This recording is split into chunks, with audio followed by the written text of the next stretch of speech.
Namaste. Welcome to the beginning of another live Sangha. I am happy to be here. I hope you are feeling as well as you can be.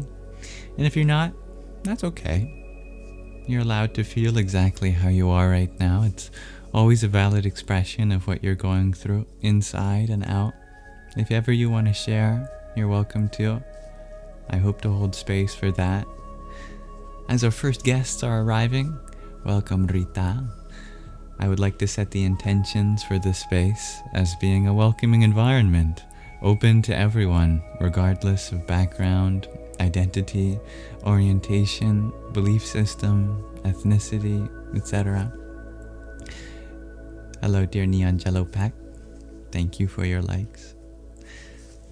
May we come together in the spirit of harmony, unifying our body, minds, and heart for the service of truth. May we share positive sentiments, relate in each other's experiences, and uplift each other. Hello, dear Riyadh. I am feeling very happy today. How are you, dear Neon Jello Pack? And thank you for your heartbeat. And how many cheer you ups? 11. Thank you. Hari Om Tat Sat. Good evening, dear Lone Wolf. Welcome, dear Strung by Stacy. Thank you, Neon Jello Pack, for another quartet of team bracelets too. Jaya Sita Ram. I'd also love to begin with an invocation of a Shanti mantra taken from the Taittiriya and Katha Upanishad. Goes something like this. Am Sahana Bhavatu Sahana Bhunaktu Sahaviryam Karva Vahai Tejasvina Vadhitamastu Ma Vidvisha Vahai.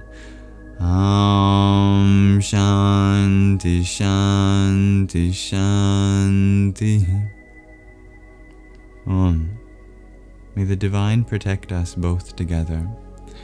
May the Divine nourish us both together. May our studies be vigorous and effective, and may we not mutually dispute or hate any.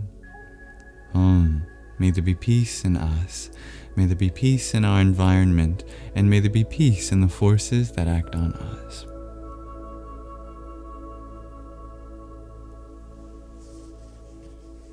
You're doing well, Neon Jello Pack. I'm happy to hear that. Hello, Koli. Hello, Mr. No One. Thank you, Lone Wolf, for your quintet of tiny dinies. I hear them all rejoice. Yahoo! They say. Thank you, Koli, for the heart me you send. Radhe, Radhe. Thank you, dear Mihai, for stopping by, giving your likes. You as well, dear Talkin' 10 and Lone Wolf. Hello, dear Trina's happy place. I am what I am. That's right. My window looks neon. The window behind my tapestry, yeah, it does. Namaskar, dear dancing aurora borealis. Hello, dear G. Thank you, dear Strung by Stacy, for your heart meme. Om Namo Bhagavate Vasudevaya. And thank you, dear Trina, for the finger heart you sent. Here's one for you too. Hare Krishna. On the agenda today for our Sangha, we'll start with Shravana, as always, the portion dedicated to listening. We will start the 11th chapter of the 4th act of The Journey Home. This autobiography of an American Swami. He's not yet a Swami yet, but I'm sure we'll get there. We're almost close to finishing the book. In the next few weeks, we'll be done. No show and tell today, but if you ever wanted to share something in the Sangha, creative project, a poem, a picture, a song, you're always welcome to check out the show and tell submission form in the link tree in the bio. And then we'll transition to Manana, the section dedicated to processing our experiences. We'll have some Q&A. I'll have a question of the day about what it means to be a good student of the world. If you want to start thinking about that now. And then we'll have an intermission of some poetry reading by the Sufi saint Rumi. And then we'll end with a meditation for Nididhyasana. It is the second night of Navaratri, the 9 nights of the goddess. We didn't do a Sangha yesterday, so we had no celebration of the first night, which is dedicated to Shailaputra, the daughter of the mountains.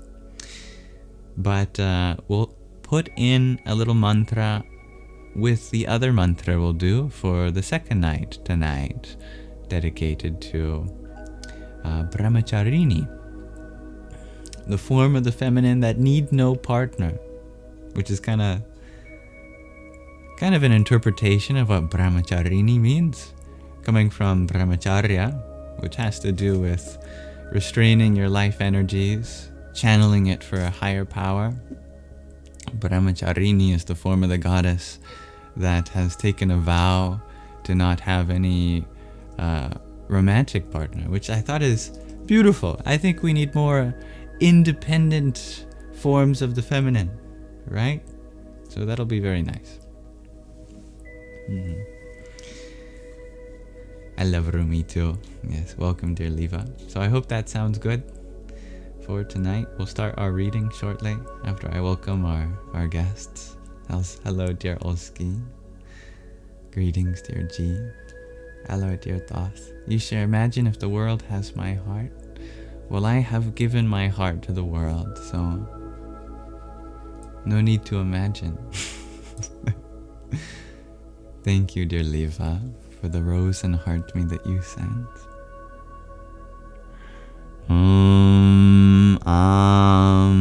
Parashakdaye Namah. Dear Oren, thank you for your heart me, your popular vote, team bracelet, and team chairs.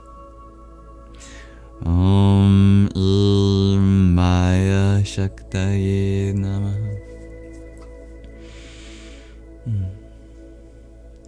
All gifts are appreciated, even though they're never expected nor necessary.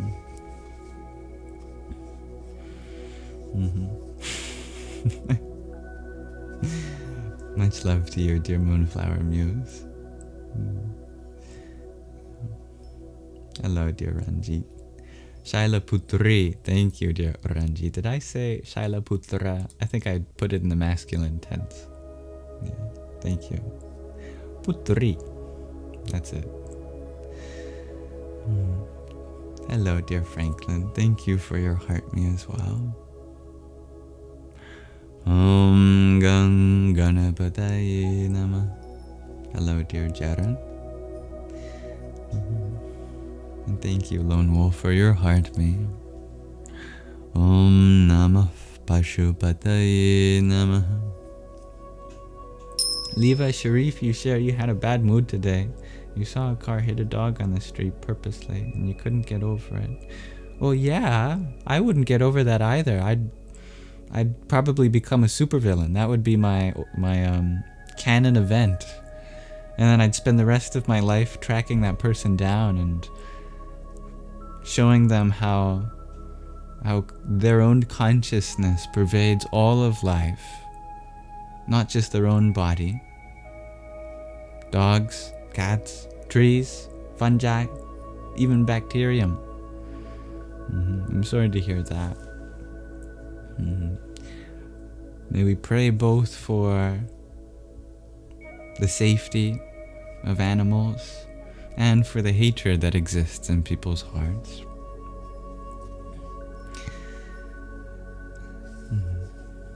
Hello, dear nobody. Well, we are going to read about one person who finds the divine through Krishna shortly.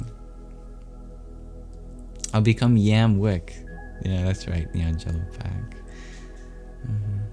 Well said, dear CJ. I try to keep my back straight, dear Jaren. Is that your question? No, I have a lovely partner. Thank you, dear Lone Wolf, for your 10 team bracelets. And dear Danny, thank you for your heart meme. Om Am Adi Shaktaye Namaha.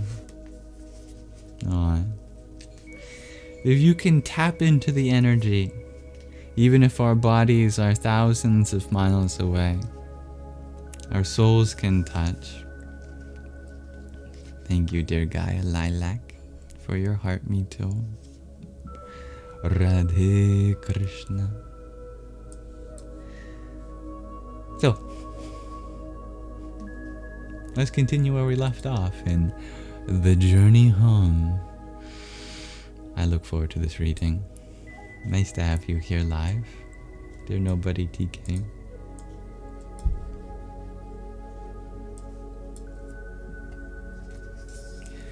Today we start the 11th chapter of the 4th act of The Journey Home. May this reading relax your mind and awaken your heart. Let's dive right into it.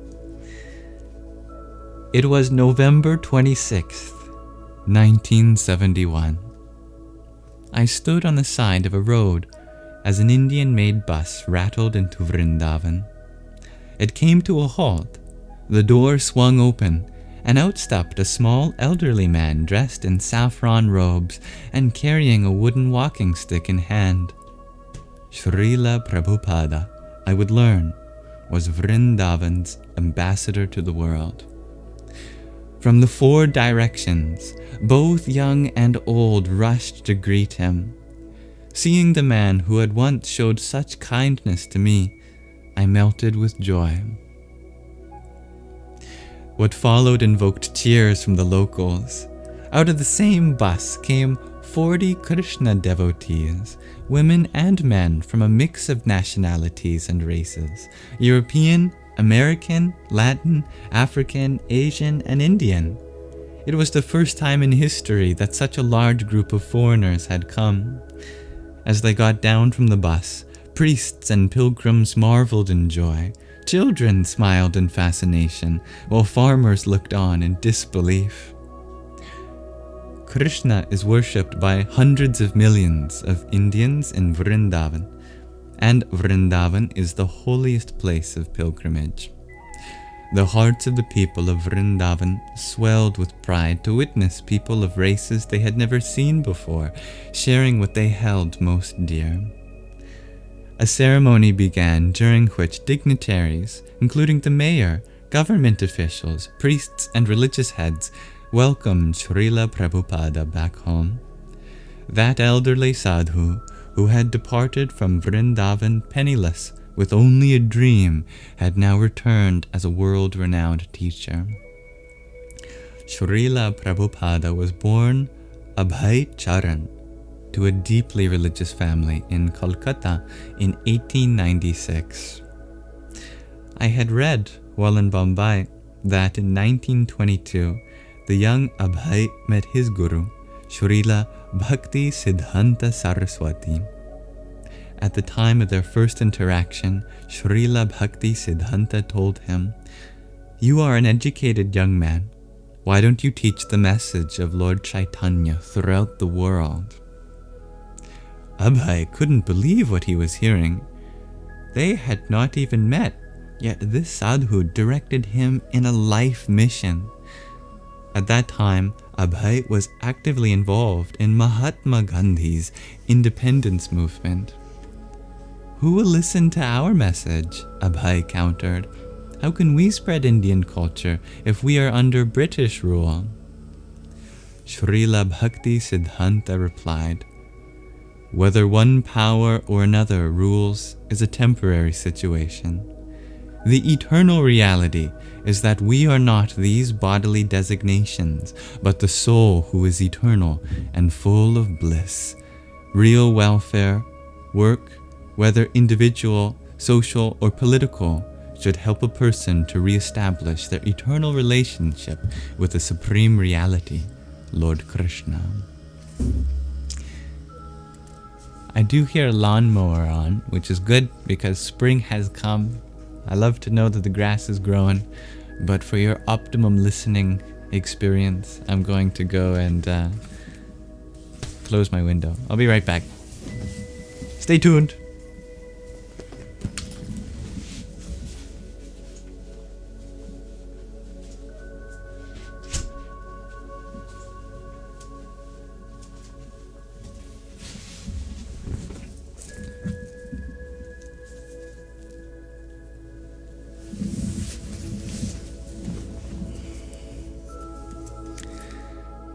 Hearing Bhakti Siddhanta cite from scripture both logic and compassion, Abhay was convinced. In his heart of hearts, he accepted Bhakti Siddhanta Saraswati, as his spiritual master, and entered into that order with all his life and soul. My old friend, somebody boomed out. I turned to find a smiling white man, slightly hefty with flashing green eyes, shaved head, and white robes, running toward me with raised arms. It was Guru Das, that boisterous soul who 9 months before in Bombay had brought me onto a stage to meet Srila Prabhupada. He embraced me. We meet again, and in this holy place. Later that day, he led me through a series of lanes, through the arched gateway of a medieval temple, and into a small room where he told me more about the life of Srila Prabhupada. In 1954, Srila Prabhupada came to reside as a renunciate in Vrindavan. In this small room where we sit today, he lived a secluded life for 6 years, preparing for what was to come. As I pressed my body against the earthen floor, my eyes scanned the tiny room. A slender green lizard of about 8 inches with long wagging tail let out a croak, then raced across the clay-covered brick walls. A low table and a wooden bed with criss-cross rope for a mattress were the only furnishings. Right here, Guru Das continued, he translated the Sanskrit scriptures into English. I nodded, encouraging him to tell me more. In 1959, he took the vows of a Swami and was awarded the title A.C. Bhakti Vedanta Swami, Guru Das said. At the age of 69, in 1965, he left his home in Vrindavan to fulfill his life's mission. With less than $7 and a complimentary ticket, he boarded for Jaladuta, a cargo ship to America. He sailed over rough seas, suffering 2 heart attacks, and his 70th birthday on the voyage before arriving alone, docking first in Boston and then sailing on to New York City. A cool winter breeze drifted in from the courtyard outside, while, as part of a ceremony, temple bells clanged and priests used wooden mallets to bang on brass gongs. Bong, bong, bong, bong, bong, bong. While crowds of people thronged the temple courtyard for the ritual, Guru Das continued speaking. Arriving at the New York harbor, Srila Prabhupada didn't know a single soul. He struggled alone, living on the Bowery and the Lower East Side until gradually his lovable qualities and vast knowledge attracted sincere seekers of the counterculture. He transformed the hearts of many American and European youth. In 1967, I became his disciple in San Francisco. We affectionately called him Srila Prabhupada, which means, at whose feet great masters sit. After only a few years abroad, he had established a worldwide movement, and now, for the first time, he's bringing a group of his eager disciples back to his home, Vrindavan. I shook my head in wonder at Srila Prabhupada's journey. Though I too had traveled through foreign lands alone with no money and knowing no one, I had been 19 years old and in good health when I started. He began his journey at the age of 70 and traveled through foreign lands with no money, knowing no one, and all to be an instrument of the Lord's compassion. That evening, I returned to the temple to hear Srila Prabhupada speak. In an overcrowded hall, with rattling ceiling fans spinning overhead, I sat on the floor waiting. Through the windows could be heard a chorus of trilling and warbling birds as the assembly sang devotional hymns. Upon Srila Prabhupada's entrance, a tranquil silence descended on the room. Disciples bowed, old friends embraced him, and guests stood in awe. He was dressed in the saffron robes of a Swami, perfectly clean and neatly arranged. He sat cross-legged at the far end of the hall on a red upholstered dais. The sunset shone through many windows, bathing his dark golden complexion with soft rays. His deep brown eyes, although old and wise, glittered with the innocence of a child as they gazed affectionately at each and every member of the audience. He was quite small in stature, perhaps 5 feet and 5 inches, but his presence was immense. With his hands in a prayerful gesture, he bowed his head to welcome us, then cleared his throat. He spoke with a deep voice into the microphone. The basic principle of the living condition is that we have a general propensity to love someone, he began. No one can live without loving someone else. This propensity is present in every living being. The missing piece, however, is where to direct our love so that everyone is included and can be happy. He paused and looked out at the audience thoughtfully. At the present moment, human society teaches one to love their country or family or their personal self, but there's no information on where to direct the loving propensity so that everyone will be happy. His voice cracked with heartfelt emotion. I sensed that he was not just teaching, but pleading with each member of the audience to understand the urgency of the message he carried. Here was a man who deeply cared, and the entire audience clung to his every word. We have failed to create peace and harmony in human society, even by such great attempts as the United Nations or our economic and scientific progress, because we have missed this point. Closing his moist eyes and briefly entering into a trance, he seemed to be feeling the suffering of the entire world. That missing point can be found in awakening our original love for Krishna.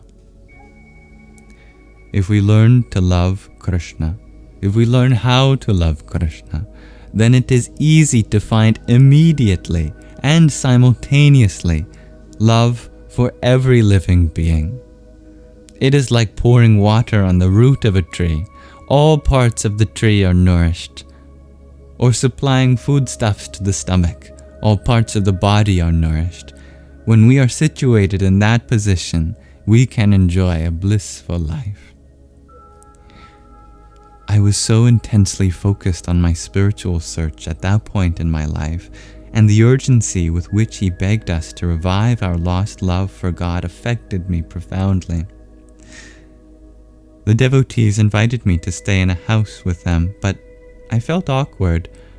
I preferred resting under the trees on the bank of the Yamuna. But each day, after my early morning bath and meditations, I walked in the quiet dawn to hear Srila Prabhupada's morning lecture. Although I was somewhat skeptical about his disciples, thinking it odd, for example, that someone carried cameras and tape recorders, something I had never seen any sadhu do, I was becoming more and more impressed by Srila Prabhupada's knowledge and personal qualities. He had an art of explaining even intricate philosophical points with simplicity and ease. And after the class each morning, Srila Prabhupada would personally take us on a tour of Vrindavan. While walking with him, I saw the same places I had seen many times, but in his company I experienced realizations like never before. as if deeper level of realities were being revealed, or as if a deeper level of reality was being revealed.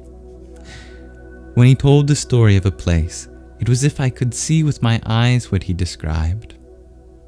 After lunchtime, I would sit in his room for several hours as he informally conversed with guests. Feeling extremely shy in his presence, I asked no questions but was content just to listen. One such afternoon, while sitting in his room, I found myself the target of a leading disciple's rebuke. "This meeting is for guests only," he said. "Please, get out of here. All devotees are performed their duties now. That's the rule." Although I did not have a shaved head, like all the other male disciples, I was the only Westerner in the room. Evidently, this man did not see me as a guest. I held a lock of my hair between my thumb and forefinger and shook it gently. "But please, see, I am not a devotee." Visibly annoyed, the disciple looked to Srila Prabhupada for direction. I anxiously awaited the verdict, wanting very much to stay. Srila Prabhupada lifted his eyebrows, smiled at me, and laughed heartily. "He is not a devotee. Let him stay." The disciple left in defeat. Then, with a serious but modest expression, Srila Prabhupada said to me, "I appreciate your eagerness to hear." My heart was melted by the intimacy of the exchange. Another day, I happened to meet Krishna Das Babaji on the road. "Hare Krishna," he greeted me, and after returning his greeting, I informed him that Srila Prabhupada had come. His face lit up. "Wonderful! Please, take me to see my dear good brother." Together we strolled through the lanes, hurrying around honking rickshaws and water buffalo sleeping on the road.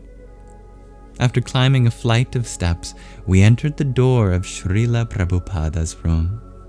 Sitting on the floor behind a low table, Srila Prabhupada was speaking to a dozen guests.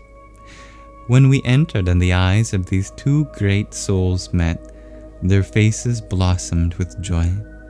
Krishna Das Babaji erupted into smiles. "Hare Krishna," he exclaimed. Srila Prabhupada beamed with a bliss I'd never seen on any human face. A broad smile radiated and his eyes gleamed with tears. He too cried out, "Hare Krishna," and leapt from his seat to greet Babaji. Both rushed to embrace, tears of happiness filling their eyes. Srila Prabhupada then escorted Babaji to sit on the same cushion as he. For the next hour they filled the room with laughter as they conversed in their native Bengali language, oblivious to all others in the room. Sitting only a few meters away, I observed, bubbling over with excitement. What an incredible spiritual relationship these two men had. Never had I seen such love and honor between two human beings. I felt I had received a glimpse into the spiritual world. Only a couple days passed when several of Srila Prabhupada's disciples pressured me to make a commitment. "It is wrong for you to be living in Vrindavan," they said. "You should join our movement and travel with us." Although I was accustomed to dealing with such pressures, I was not happy with it. If ever I were to commit myself to a teacher, which I wanted to do with all my heart, the decision would have to be impelled by deep faith and inspiration, not by anyone's pressure. One afternoon, I rushed to a garden where Srila Prabhupada was scheduled to speak. But I was late. I found myself amid grazing cows. Leafy trees swarmed with sweetly singing birds, and a crowd of native Vrajabasis gathered under the warming winter sun. Srila Prabhupada was just departing, and hundreds of people lining the path bowed to him as a gesture of respect. I was among them. As I lifted my head from the sandy earth, I found his feet, covered by simple canvas slippers, planted just inches from my face. on my knees, looking up, I was face to face with him. His demeanor was grave. "How long have you lived in Vrindavan?" he asked. My mind squirmed, fearing he too would chastise me for living here. I replied, "About 6 months, Srila Prabhupada." His large dark eyes gazed down into mine. It was as if nothing else existed but that gaze. I felt that he knew everything about me, my strengths and weaknesses, virtues and faults, all I longed to achieve and all I prayed to be rid of. I was speechless. Perhaps a minute passed in this way. Then before my eyes his face blossomed into a munificent smile. "Very good," he said, rubbing my head affectionately. "Vrindavan is such a wonderful place." In his glance and in this briefest of exchanges, I experienced the love of an eternal friend, a benevolent parent, and of God. Turning slowly, he walked away down the path, his wooden cane tapping the ground with each step. I closed my eyes and pondered. He is such a busy man, with tens of thousands of people the world over waiting for a moment of his time. Why did he stop for me? I have nothing to offer. I am just a penniless nobody who sleeps under a tree. That small gesture had a profound impact on me, more than many of the miracles I had witnessed. It was an impact I could neither understand nor explain. Perhaps, I thought, the miracle of being an instrument of kindness is the most powerful of all. For some time, I had been troubled by a fundamental philosophical dispute over whether God was ultimately impersonal or personal. On the one hand, I had heard some yogis and philosophers profess that ultimately God is impersonal and formless, but that he accepts a temporary material form as an avatara, a descension, when he descends into the world for the benefit of all beings. After accomplishing his mission, he again merges into his formless existence. All form and personality, according to the impersonalists, is a non-permanent product of material illusion. In the final state of liberation, the soul sheds its temporary identity and becomes one with God, merging into the all-pervading spiritual existence. On the other hand, I had heard other yogis and philosophers profess that God is the supreme person, that his spiritual form is eternal, full of knowledge and bliss. At the time of liberation, the soul enters into the kingdom of God, where it eternally serves the all-beautiful personality of God in pure love. I often pondered this apparent contradiction. How could they both be correct? God must ultimately be one or the other. Either he must be ultimately impersonal or personal. Out of respect for my beloved teachers, it had been difficult for me to think that any of them were wrong. Some attacked the opposing point of view, while others refrained from arguing by keeping the subject vague. I found that many spiritual teachings were similar until they came to this point. What is the goal I should aspire to? I wondered. Should I strive to transcend dualities, to become one with an impersonal, formless God? Or should I strive to purify my heart, to serve a personal Lord with unconditional love in his eternal abode? One afternoon, a guest asked Srila Prabhupada this very question. Is God formless and impersonal, or does he have form and personality? The chattering of birds, screeching of monkeys, and honking of distant rickshaw horns were silenced by the anticipation in my heart. I sat up with attention, eager to hear his answer. Srila Prabhupada slowly leaned forward, his face perfectly relaxed and full lips curved downward at the edges. Sitting cross-legged on the floor, his elbows rested on the low table in front of him, and his hands were clasped together under his chin.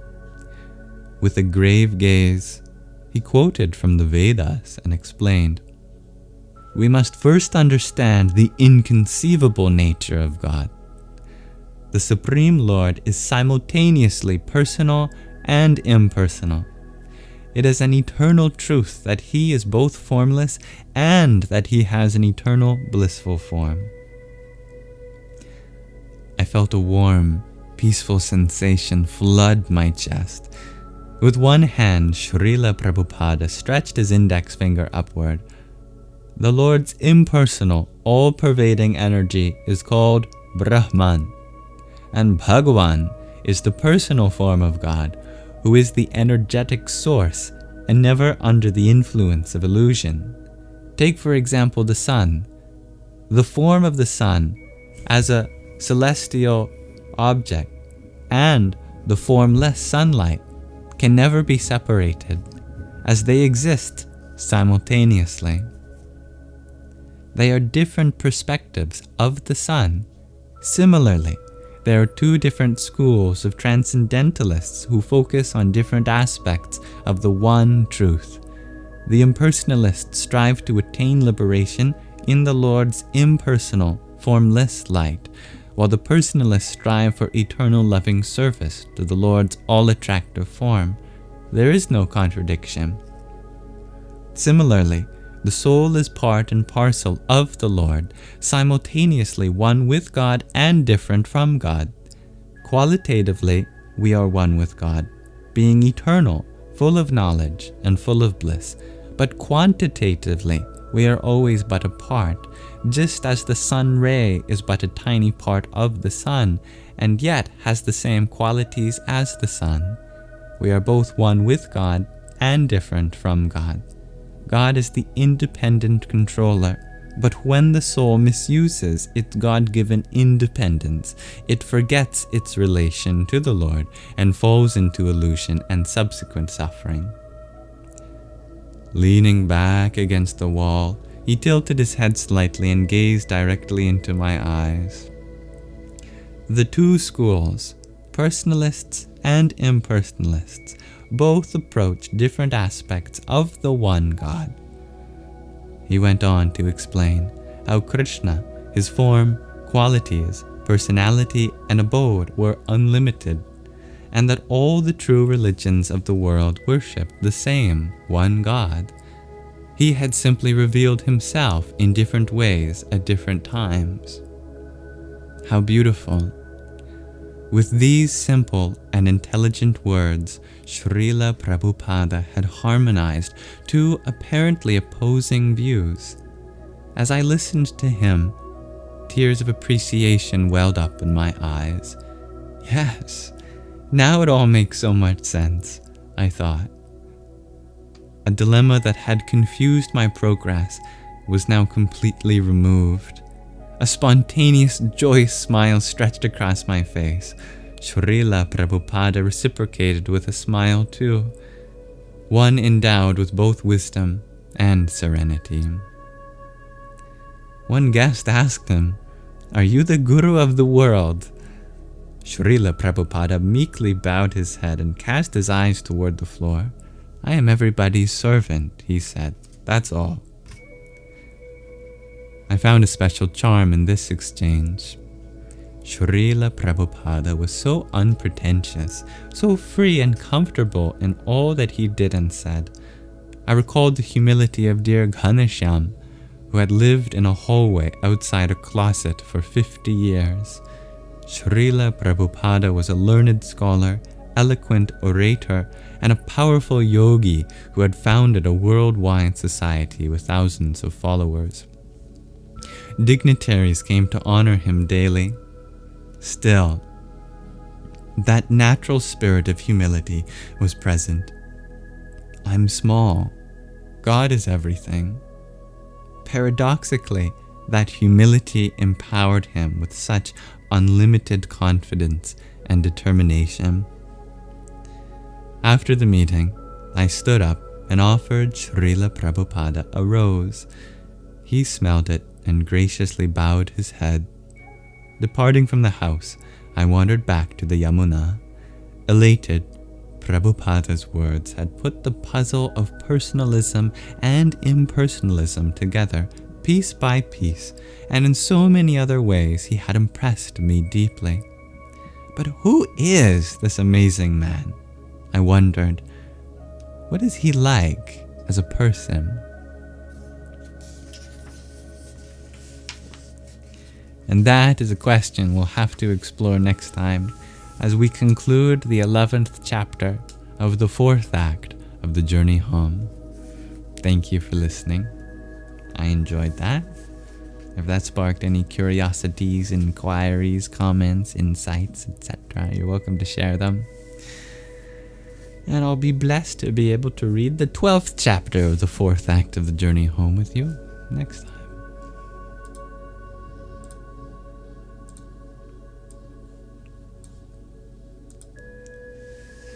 I welcome everyone that joined while we were reading, and I now will transition to the Manana section of our Sangha, dedicated to discuss whatever's in our hearts and minds.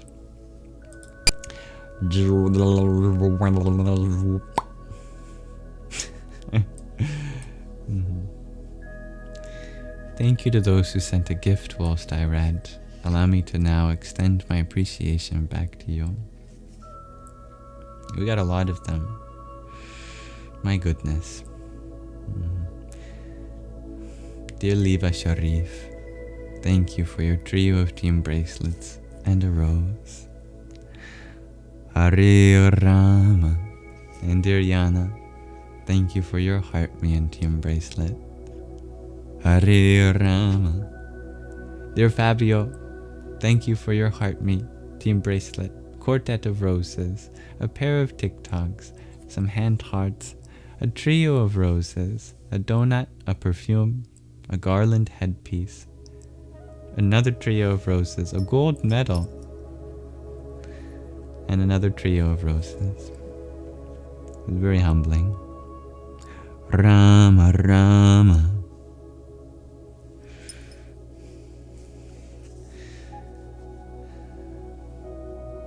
Thank you, dear Shadi, for your heart me too. Hare Hare. Dear Jay, thank you for your subscription. Hare Krishna. And dear Ono, thank you for your septet of roses. Hare Krishna. And dear Jay, thank you for your woolly hat. Krishna Krishna. And Banjo, thank you for your heart me. Hare Hare. Dear Bubbles, thank you for your subscription. Radhe Krishna.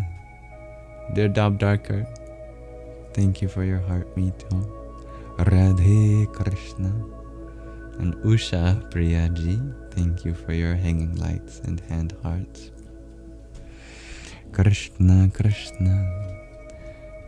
Dear Sazrar, thank you for your heart me. Radhe Radhe.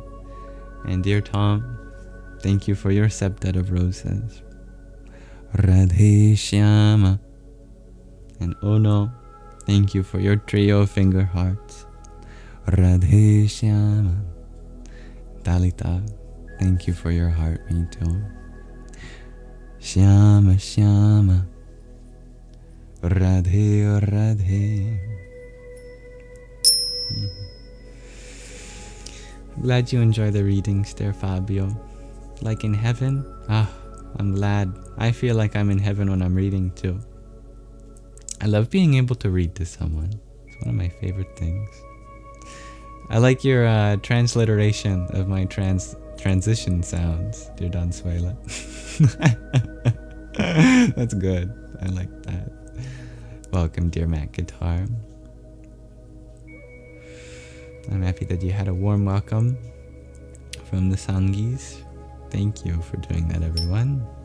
I like when we extend the love to each other here. I'm wondering how you are all feeling in this moment. Are you all right? Or are you all left?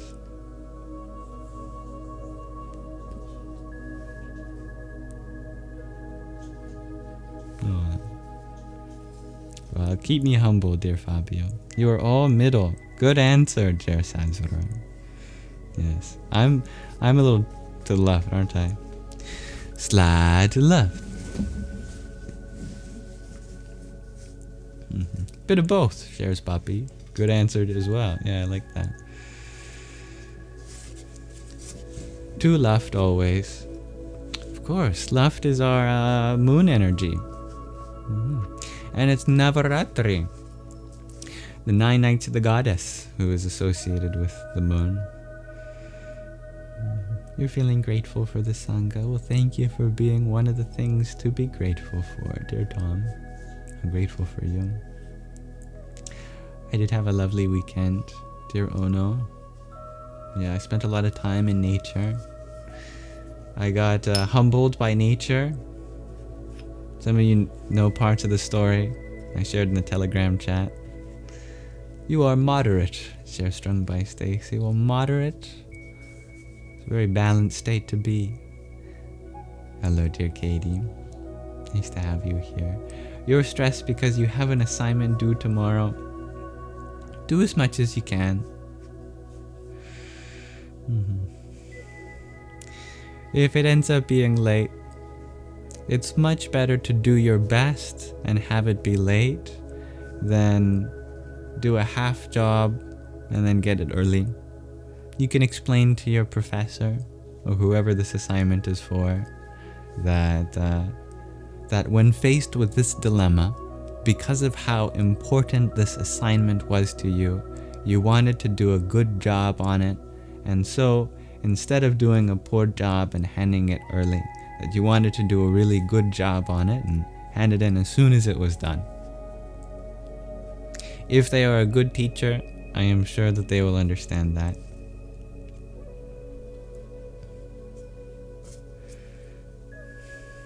If they're not so good of a teacher, at least you applied yourself fully, as that's what counts. Hello, dear Big Stevie.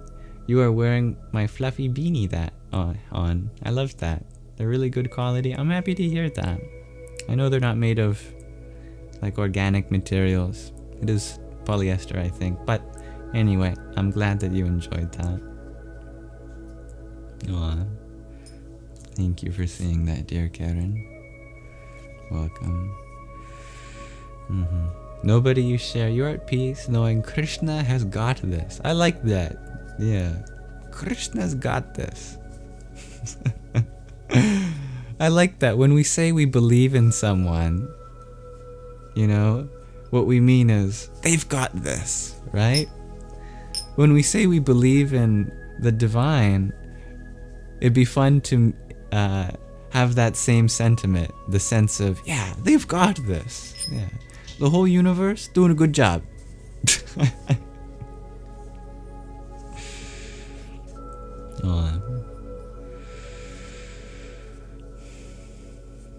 All I know is that working on oneself is the greatest gift to the world, because the greatest thing you can provide to the world is a smarter you, a healed you, a happier you, a stronger you, a wiser you, because all of those virtues are gifts to the world. I think my mom is vacuuming something. Bless her heart, she does so much around the house.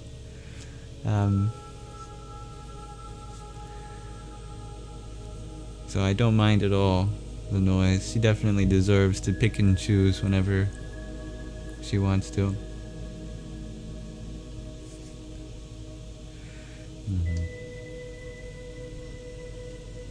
Mr. No One, you're having a lot of darkness within your meditation lately, and you're quite happy with that. Oh, well, happy meditation is a good meditation. Actually, all meditations are good meditations. Can I share my humbled experience? Shares Oh No. I think I can. Yeah, but I want to get to the present moment in the comments. Make sure I read out everyone's messages first. Hello, dear Shauna. Thank you. I've been putting some oils in my hair because I've noticed that my hair type, it naturally loses its oils when I shower. So actually having some oils, I put a little sandalwood oil and neem oil. That seems to work well for my hair type. You are feeling safe and grounded, dear Jay. I am happy to hear that. There, I can put on a little bit of a denoiser so that the vacuum isn't so loud. I don't even know if you can hear it, but just in case. Oh, I love your happiness, dear Fabio. I am the negotiator, shares G. Am I? What am I negotiating?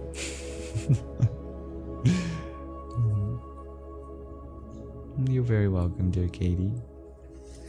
Oh no, you share. You have a quantitative research report due soon. Your brain hurts from data analysis.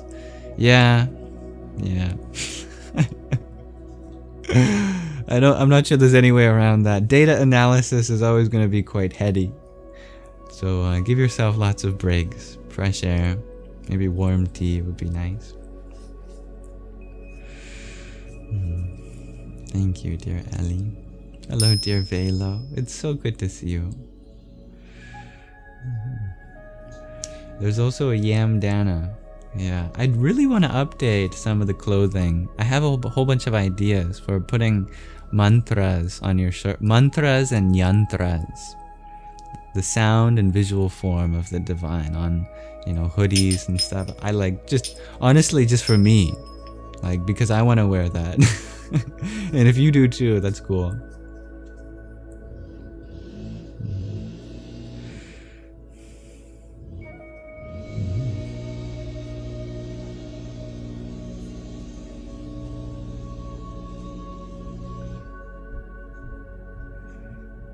Dear Muhammad, peace and blessings be upon him. I'm always happy to have anyone here, but one small qualification is that because the space is open to all traditions, whether you're Christian or Buddhist or Jewish or Hindu or Taoist or Muslim, that we make the space inviting for everyone. So there are certain usernames that I don't feel comfortable responding to. You're allowed to be here, but if your name is an attack on any particular tradition, I'll have to ask you to change it and then come back, and I'll be happy to engage with you. I hope that's a fair compromise.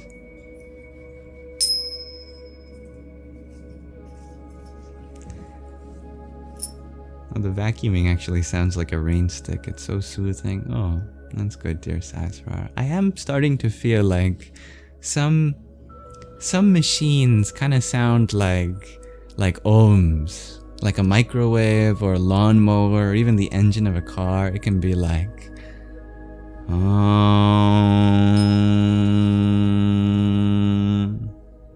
it can even be relaxing.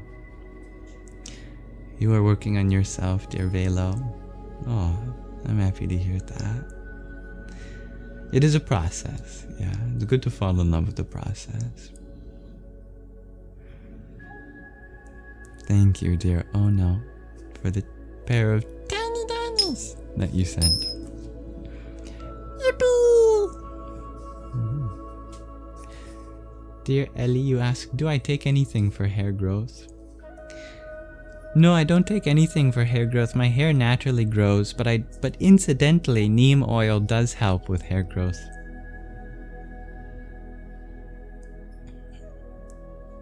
The vacuum did work alongside with the music. That's funny. No, I'm happy to hear that. Yeah. Hello, dear MRX. I'm doing well, thank you. How are you? Dear bro, you ask, what is the formula to clarity, initiation, evolution, etc.? Oh, beautiful terms. Clarity comes from processing what's filling your mind. Just like having a clear crystal is one that's free from impurities, or clear water is free from mud and debris. If you can filter out all that gunk and just remain with a mind that is full of very simple, profound, beautiful ideas, you will have clarity. I wonder if initiation is an autocorrect for intuition, but I like the idea of initiation, of tapping into an ancient flow, becoming part of it, becoming a part of the totem pole. But intuition, key to intuition is all about symbolism. Understanding that everything in life is symbolic. But there's a balance, there's a very delicate balance. The symbolism has to be natural, intuitive, ideally even interpersonally verifiable. That two people would come up to the same conclusion of what it symbolizes. That way we aren't biased with, what else is in our mind. And the symbolism must also not be based in fear, but based in love.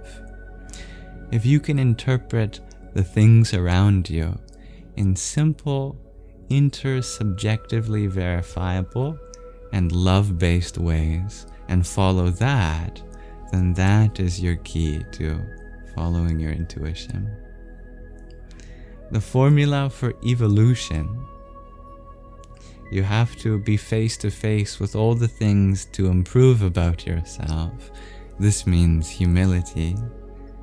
Humility means you're always on the lookout for some dimension to grow in. That's actually the same thing as being aware of your faults, but from a perspective of seeing your faults as opportunities to grow rather than faults. From a spirit of growth. That takes humility. Hello, Hattie. Hello, dear Devin. Much love, dear Nicole. Nice to have you here. It all emanates from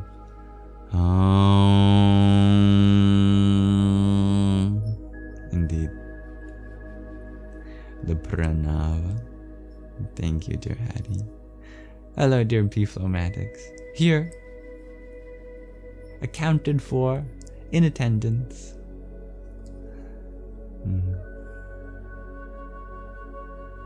Which oil is good for hair growth? I'm sure there's multiple, but the one I just learned about was neem oil. Oh, I have to solve a one-piece puzzle. It's a cat puzzle. I have to put the cat face on the cat body. Well, I can do that.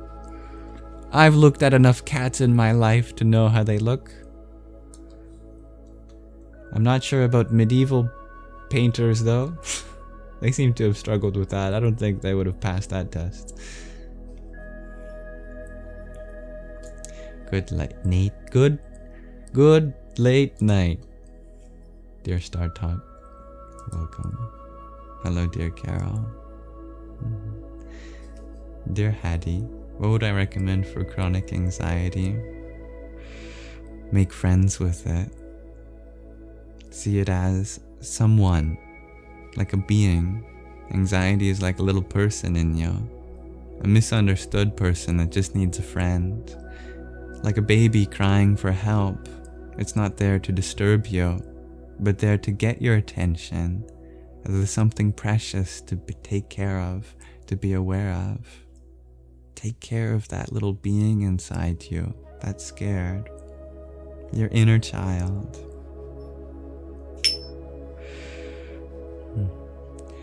dissolve into your anxiety.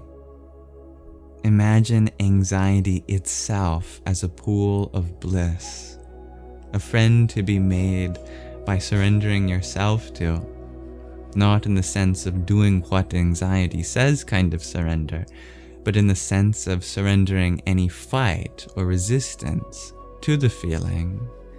The feeling itself does not go away by removal. It goes away through acceptance. The acceptance of the sensation transforms anxiety from something that takes you away from this moment to something that deeply integrates you with this moment. You can alchemize that lead, which is a poison, into gold, which is a treasure, simply by making friends with it. Then that fear becomes the most ecstatic anticipation. All great souls know anxiety is the test that crafts a gem out of the rock of people. We all have a beautiful diamond inside us. Anxiety refines that diamond until you can no longer even call it anxiety. You wonder how great saints that have come before us become so blissful. They found bliss in their anxiety. That chronic anxiety turns to chronic anticipation in the most euphoric sense. Alchemize that lead into gold, refine that diamond, dissolve into that pool of bliss, make friends with that little part of you. Hare Krishna, dear Morgan Prabhu. Symbols are everywhere around us, both in nature and in city architecture, shares Mr. Noah. And in our instruments. Get it? There's some symbolism for you.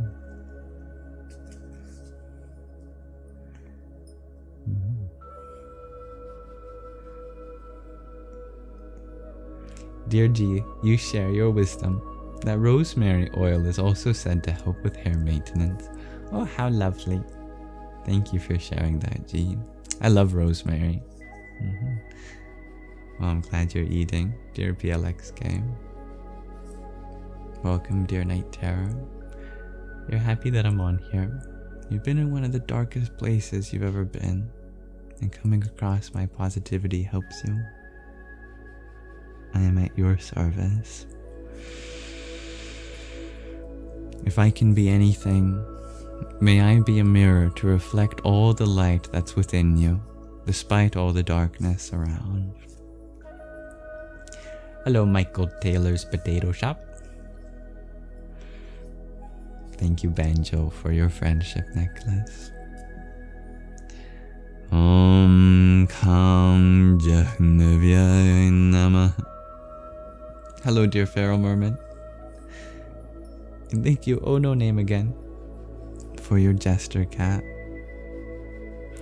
Om Kring Kalikaye Namah. Hello, dear Jack. That's funny, Feral Mermaid. I pray for your healing, dear Ma.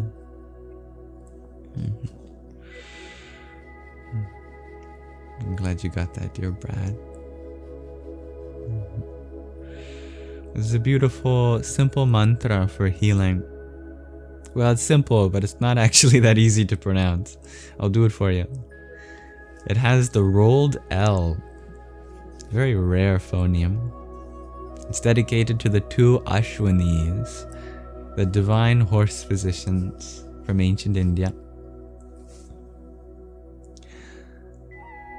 Am Ram Rlam Ashvini Bhyam Namah. Am Ram Rlam Ashvini Bhyam Namah. Am Ram Rlam Ashvini Bhyam Namah.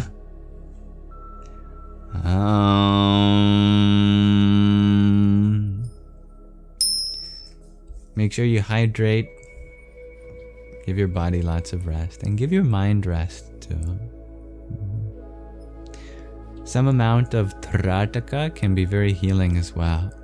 That's the practice of fixing your gaze on something and suspending the movement of your eyes and eyelids. As long as it is comfortable. The moment it becomes uncomfortable, please blink. Feral Merman, you feel like I get wild if I get intoxicated. Yes, that's why I stopped. I give myself black eyes from doing cartwheels, front flips, and running around like that squirrel from Over the Hedge.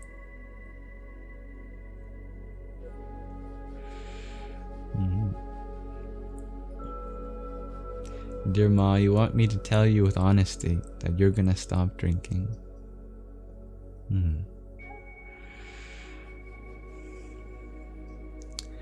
I can't make that decision for you, but I know that if you realize that you cannot drown your sorrows because sorrows swim, you're going to stop drinking.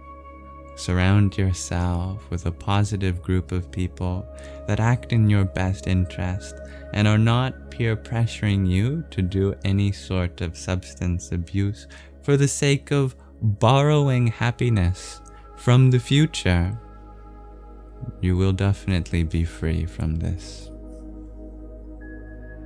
The most intoxicating substance there is cannot be found in any part of this world, but only within.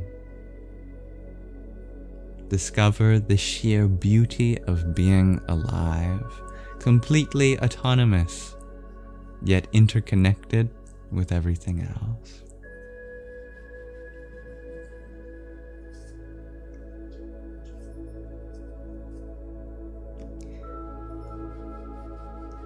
There's also that squirrel from Ice Age. I love that. Scrat, shares Brad.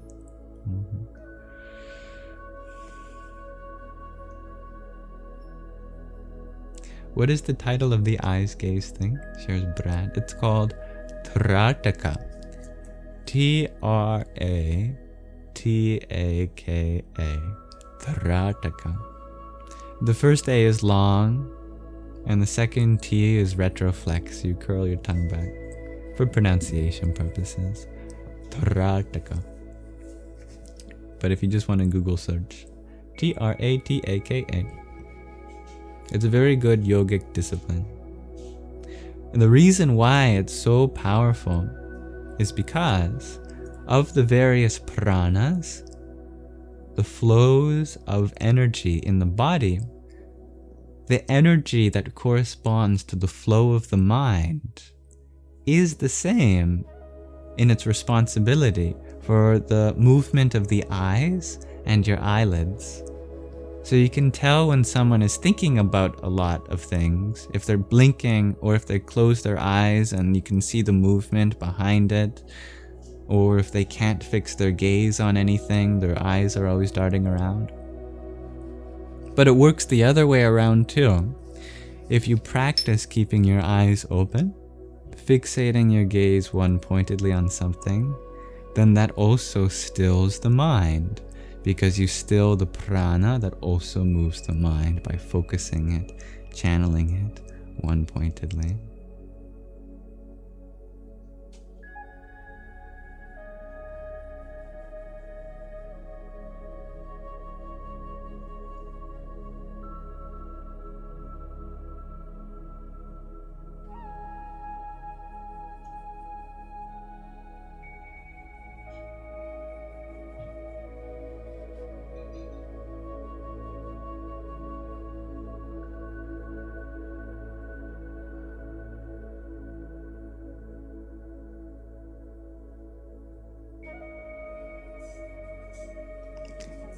I could continue, but I want to go back to reading comments.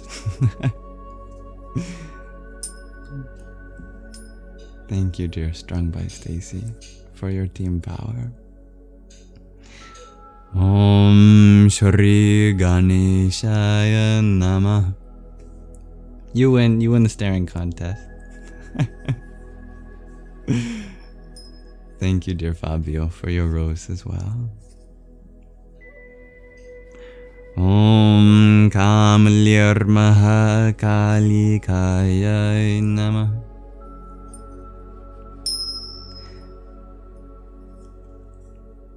Thank you, dear Talitha, for your 16 roses and another 14. Om Kali Mahakali Kalike Parameshwari Sarvanandakare Devi Narayani Namostute. And dear Fabio, thank you for your rose as well. Om Dom Durgaya Namah. Hello again, dear Oren.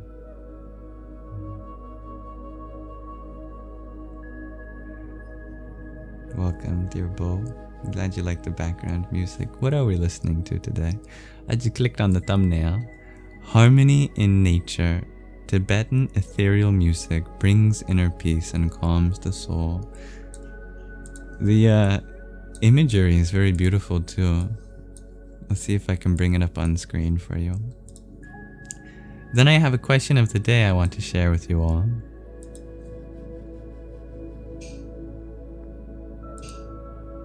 Look at that.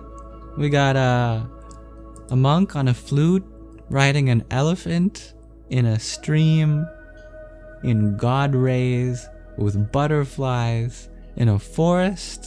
I mean, come on. Does it get any better than that?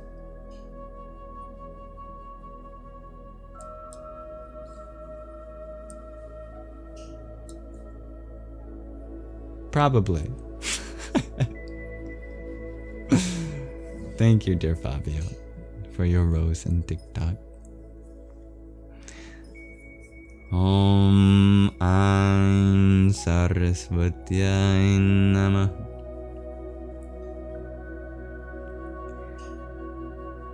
Dear the Divine Feminine, you're learning how to talk in Sanskrit thanks to the Bhagavad Gita, as it is a book. Is that how I learned? I love Sanskrit too. I don't know how to speak conversationally in Sanskrit. It was actually relatively recent in terms of my discovery of the Bhagavad Gita that I got versions that have annotated Sanskrit. Aham hi sarva yajnanam bhukta cha prabhur evacha natu mam abhijananti tatvena tasyavanti te.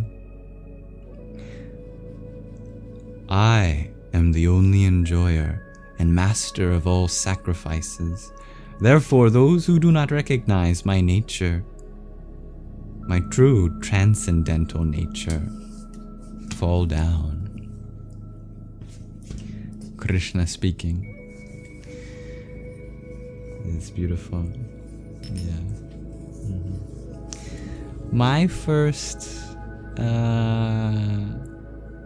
insight into Sanskrit just came from watching videos where it was used, because in many spiritual contexts, sometimes you just gotta drop a Sanskrit term that encapsulates the essence of the discussion. Various satsangas. Now we have various large language models, AI or CI I call them, computational intelligence, who are very good at Sanskrit. I learned a lot from those places too. I do have a textbook as well, the Cambridge Introduction to Sanskrit. It's very good too. But I have difficulty committing myself to textbooks. Honestly, mantras are my biggest source of learning Sanskrit. I love learning mantras. Absolutely, dear Hudso. The concept of Trataka definitely applies in deep sleep. And the fact that you observe that is so deeply wise of you. Thank you for sharing that. Indeed, in deep sleep, the mind stills also. Such is why we have great sayings like from the Dalai Lama, who said that sleep is the greatest meditation, and from the traditions of Vedanta that compare the state of enlightenment to the state of deep sleep. The fact that you pick up on that is so beautiful. I'm honored to have you and your insights here.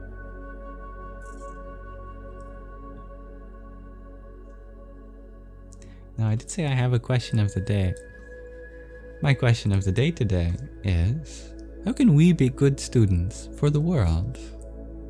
I like to consider life as a teacher and myself as a student of life and the world and everyone. How can we be good students in that sense? Karen, you had asked, do I have any tips on meditation, as when you try longer meditation, the mind wanders or you fall asleep? Yeah.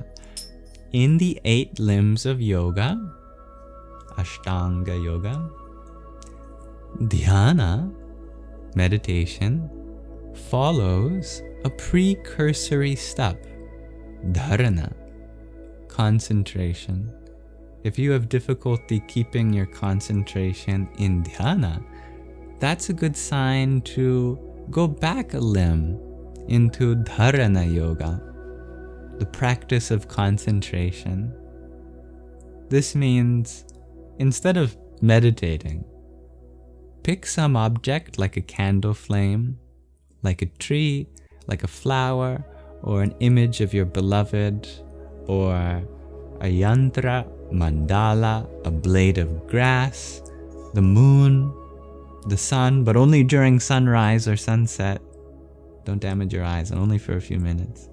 And fix your gaze on that. Practice keeping one-pointedness. It's not about meditation. It's not about getting into a state. You don't have to be meditating while you do it, but that will help you in your meditation later. That's the step before meditation. The yogis practice concentration. Good night, dear Mr. No One. I'm so happy you like the Bhagavad Gita, the Divine Feminine. Alright, time for some answers to our question of the day. Dear Nobody, you share, not to claim we know, but to always be willing to be the student and learn, is how we can be good students for the world. I love that. I think you've hit the nail on the head. Listening is so important. I concur, dear Fabio. And thank you, Fabio, for another quartet of roses and a TikTok. Om Namah Shivaya. Dear Velo, you share David Nickturn, a student of Trungpa Rinpoche, also says, if you fall asleep while meditating, that's your body saying it's tired. And that's you hearing that it's tired. Well said. Thank you, dear David. Stevie G, you share, your answer is just listen, pay attention, accept and allow mistakes, because we learn from that as well. Beautiful. Namaste. Thank you, Tattvamasi, for your quintet of roses. Om Namo Dakshina Murtaye.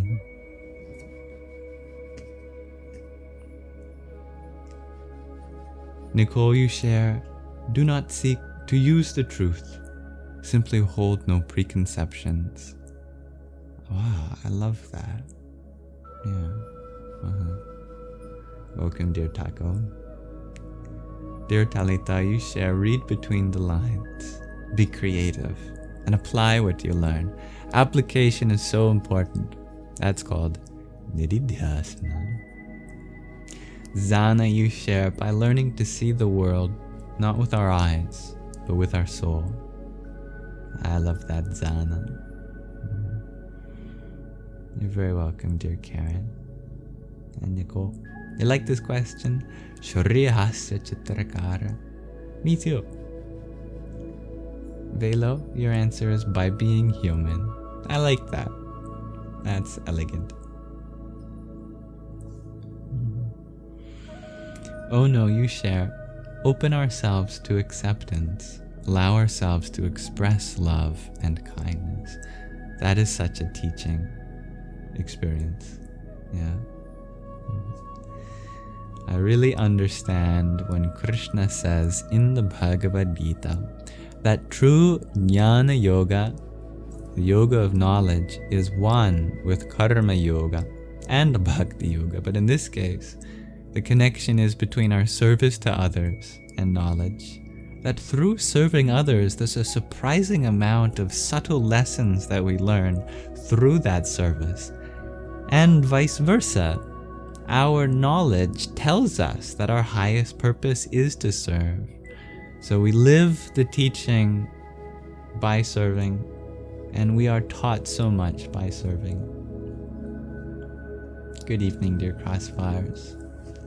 Your answer is try to hear the heart. Oh, that's beautiful. Hello, Brother Aragon. Thank you, Karen, for your heart me and trio of rosas.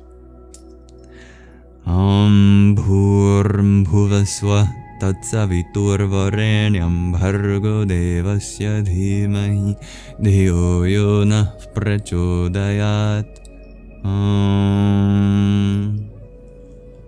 I love all these answers as well, Nicole. They're all true.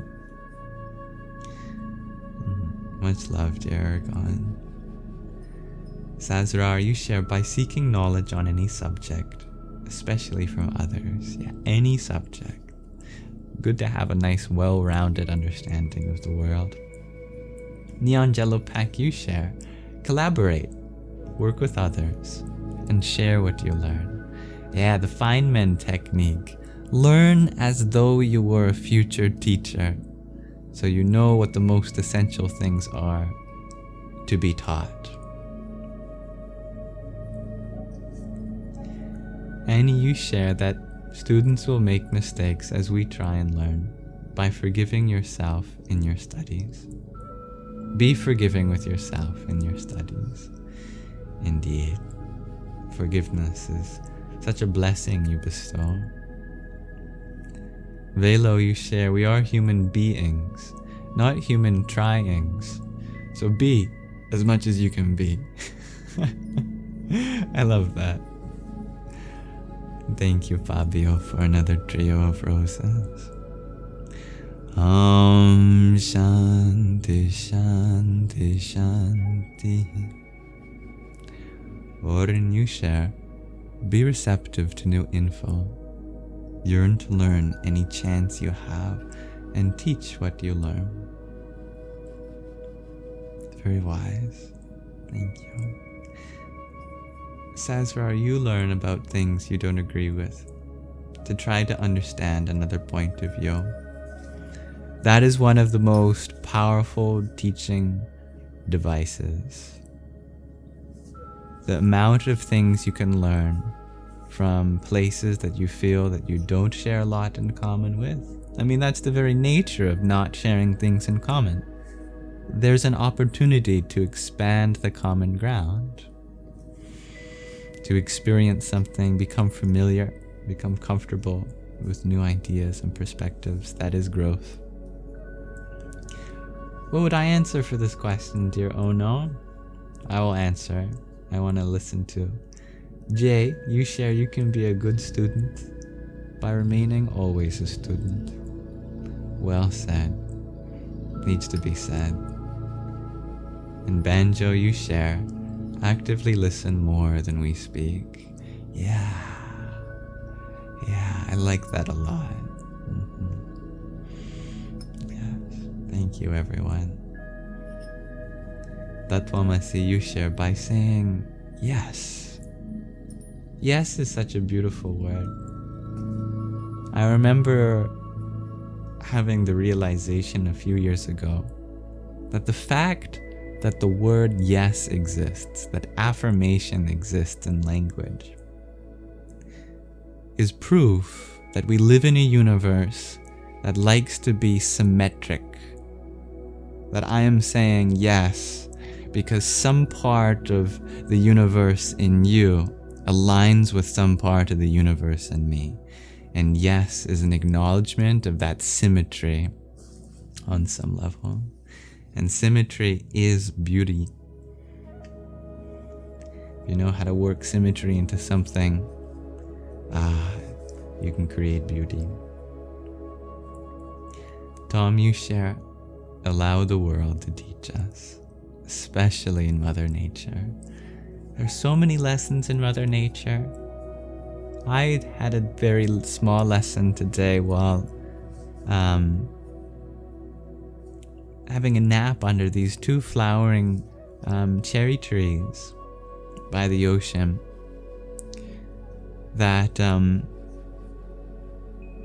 the fact that everything is growing up out of this world tells us that there's this latent potential in the soil that just wants to expand. If you watched a time lapse of the earth over time, over billions of years, you'd see a desolate world sprout. There is something inside the earth that's magical. Just like there's something within us, if we imagine ourselves to be like a planet.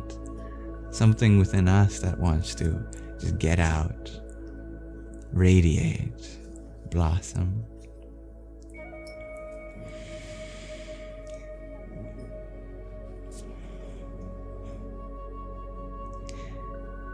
Dear Neangelo Pack, you share to understand the deeper truths of existence, such as love, kindness, and impermanence.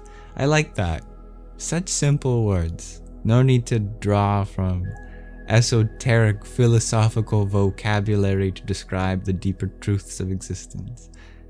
Love, kindness, compassion. What could be more profound than that?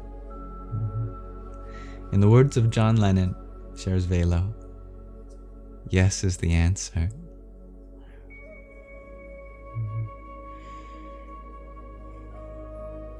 Dear Wayne Power, you ask, how do you deal with mean girls who gossip? Don't let your power wane by letting them take away your own self-validation. If you know what is true within yourself, and if you can hear yourself validate that, that is all. Know that no other person's words define you other than your own. When you speak from a place of authenticity, that is what reverberates in the world. Be true to yourself, not true to what others think you are and their own misunderstandings. Hello, ya moments. Hello, dear Daniel. Dear Fabio, you always trying to be the best version of yourself. I like that. Your answer isn't coming through. Oh, I'm sorry, dear Bubbles. So you will do your answer. Be a quiet listener. Well said. Or well not said. If sadhu means well said in Sanskrit, asadhu, I guess that means not well said.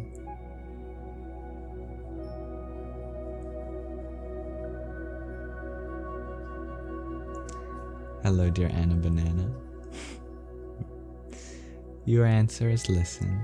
I like that. Mean girls are silent, sad girls. That's very true, dear G. It's always important to empathize with what kind of life another person could have lived in order to express what they're expressing at this moment and what they're feeling on the inside. Visadhu. I like that. Yeah. I think that could very much work, dear Tattvamasi.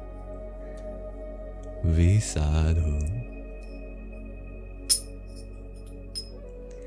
Hello, dear FNCS. Hello, dear Crystal.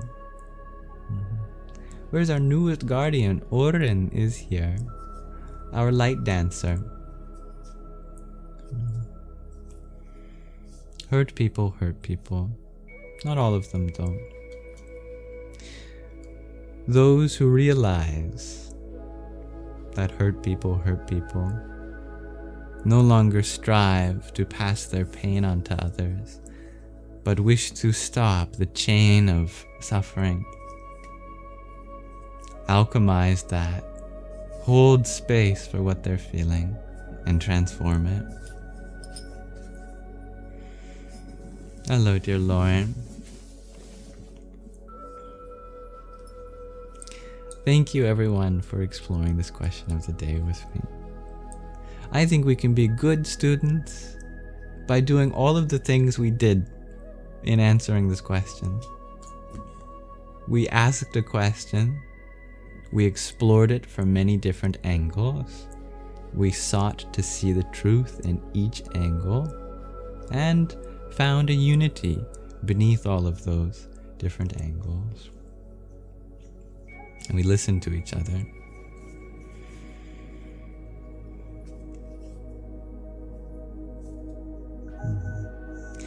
Dear Lauren, you're not sure what you want to ask, but you just feel so sad and stuck, and have felt like so for so long.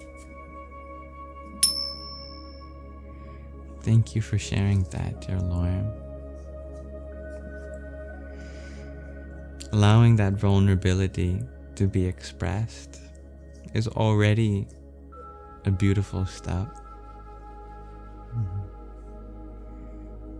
You are growing as you hold space for your own sadness. As counterintuitive as it may sound, allowing yourself to be sad will not prolong your sadness, but denying your sadness will. Exactly what you are feeling, if you choose to feel it without reacting, just being in the state of your own existence now.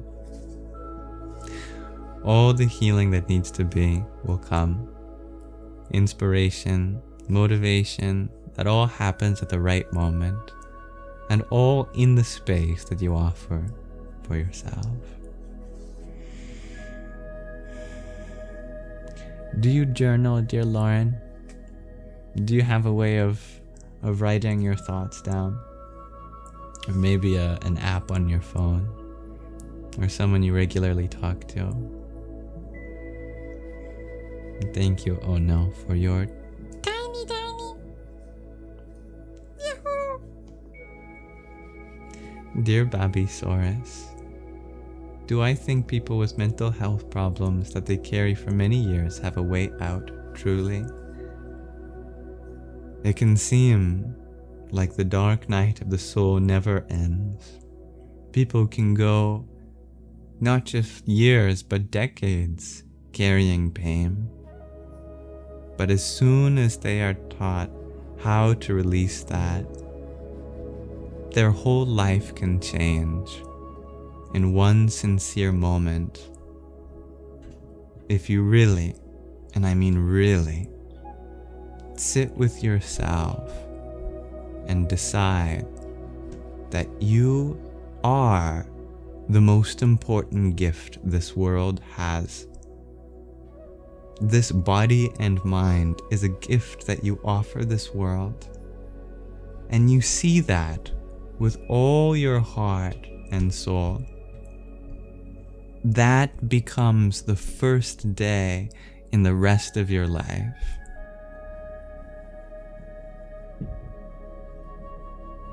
When you realize that you're not meant to be perfect, but you are allowed to challenge yourself by going outside your comfort zone, becoming face to face with all the things that used to bring you pain, radiating joy from the inside, from a place that's always been there, not trying to gain anything in return.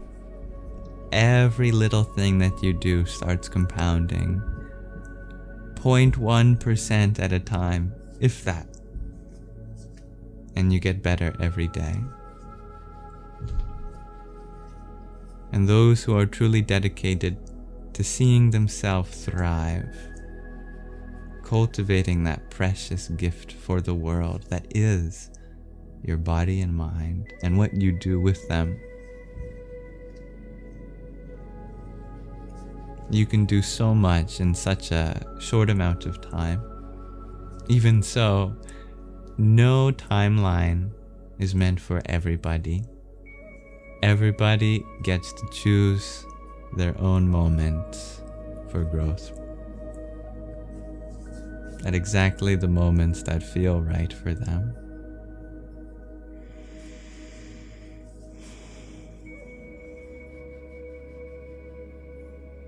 Thank you, dear Zulfar, for your trio of roses.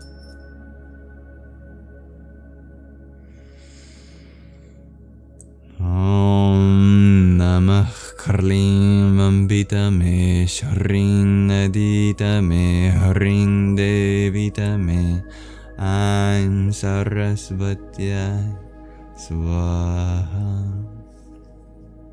I'm glad you love the lives, dear Daniel.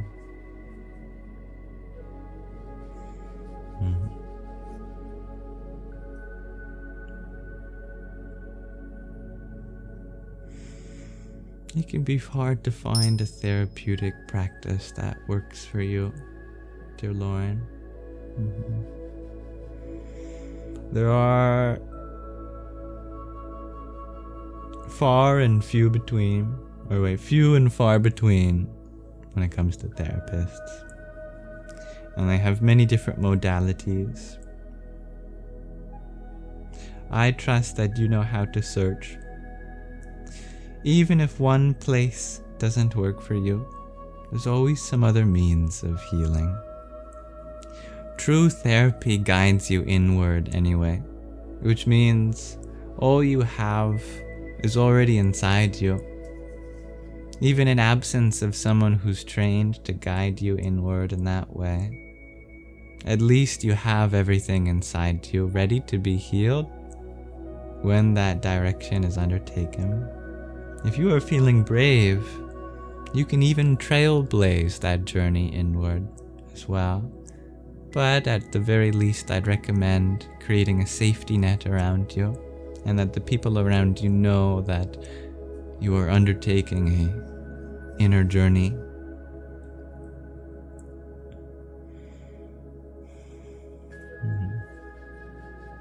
You're very welcome, dear Bobby.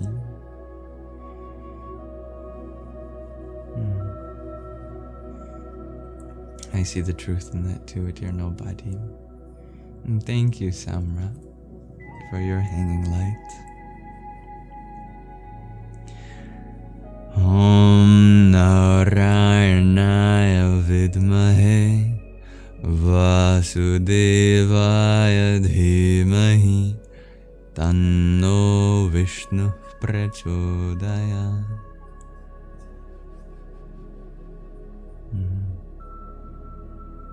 That is right, dear Bobby.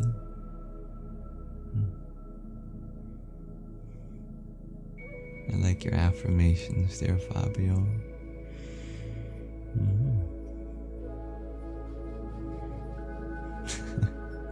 Much love, dear Christian. Hello, dear Precious.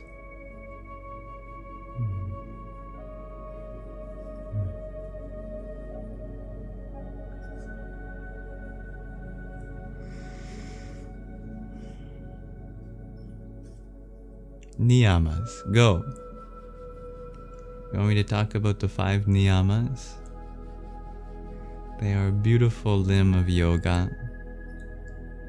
Maybe my favorite limb of yoga. I'm not sure. In the Yoga Sutras,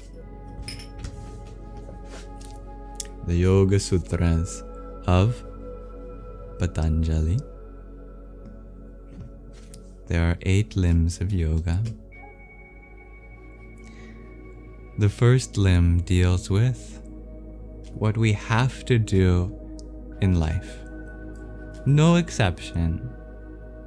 We all, if we must live together, we must follow the 5 yamas, the 5 moral precepts, the way to conduct yourself. Yama means conduct. So the 5 yamas are the 5 ways to conduct yourself. It includes things like causing the least harm to those around you and being truthful and honest. The niyamas are, technically speaking, not necessary because they go above and beyond, but provide you with purpose to strive for an even higher exemplar in society. Ni is the prefix meaning going above. Niyama means going above and beyond in your conduct.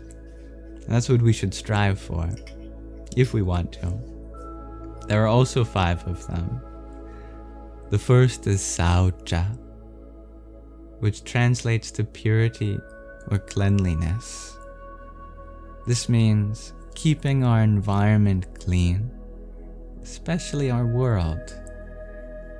Let's develop Saucha by having a clean world.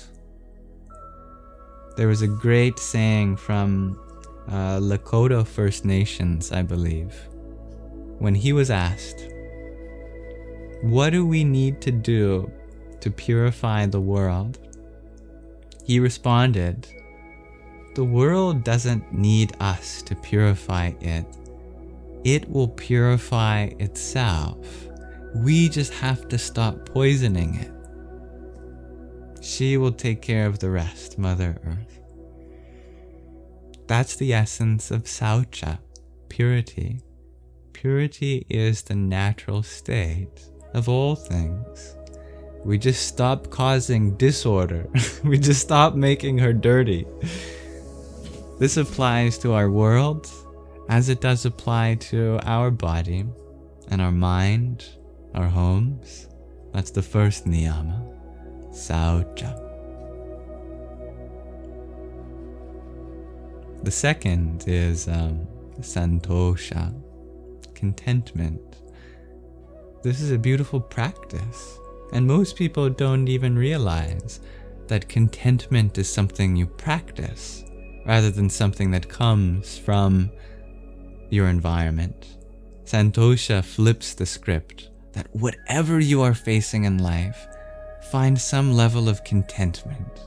Always be content, not in the sense of being passive, but in the sense of having gratitude for how far you've come so far. Be happy with yourself in this moment, no matter how far you have to go still, that you will undertake. Be gentle. Have a kind of contentness. Yes, there are so many problems to solve in the world, but there's still a certain level of santosha, contentment for this moment. This moment, we should find gratitude. That's the second niyama. The third niyama is tapas. Tapas means cultivating inner fire. Literally, the word translates to fire or heat.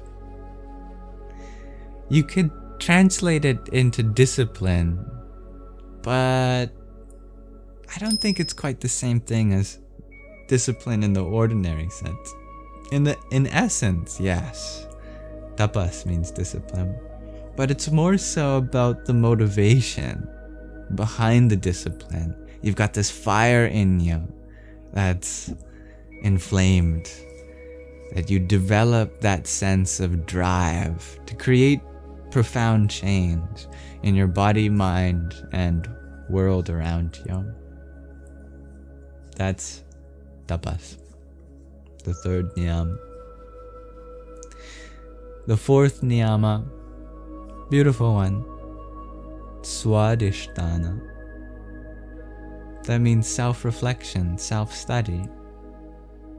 You can look at it in two ways. That you take responsibility for your learning. That deep down, you are the greatest teacher unto yourself.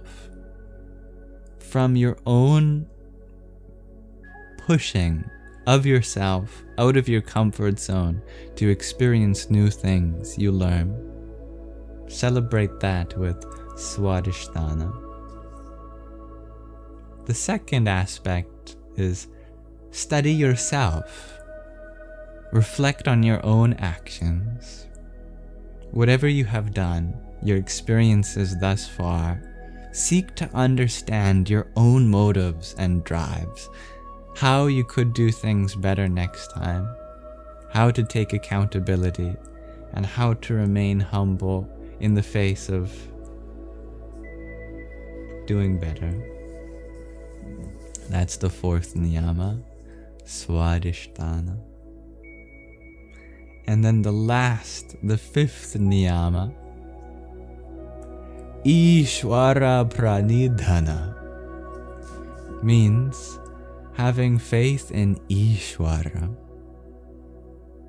Ishvara is the form of the divine as the material existence and the intellect behind that existence. We compare Ishvara to a spider and its web. The spider is both the material cause and the intellectual cause of the web. The spider produces its web both physically and also arrange its structure intellectually, knows where all the strings should be threaded. So too, this whole universe is kind of like that spider, and that's what we mean by Ishvara. That source is both the material cause of all things and the intellectual cause. So Ishvara pranidhana means having faith that everything around you is divine, and that divinity also pervades the goings on of all of the stuff, the flow, the rita, the cosmic order, trusting in the flow that everything's meant to be. And that is the fifth niyama.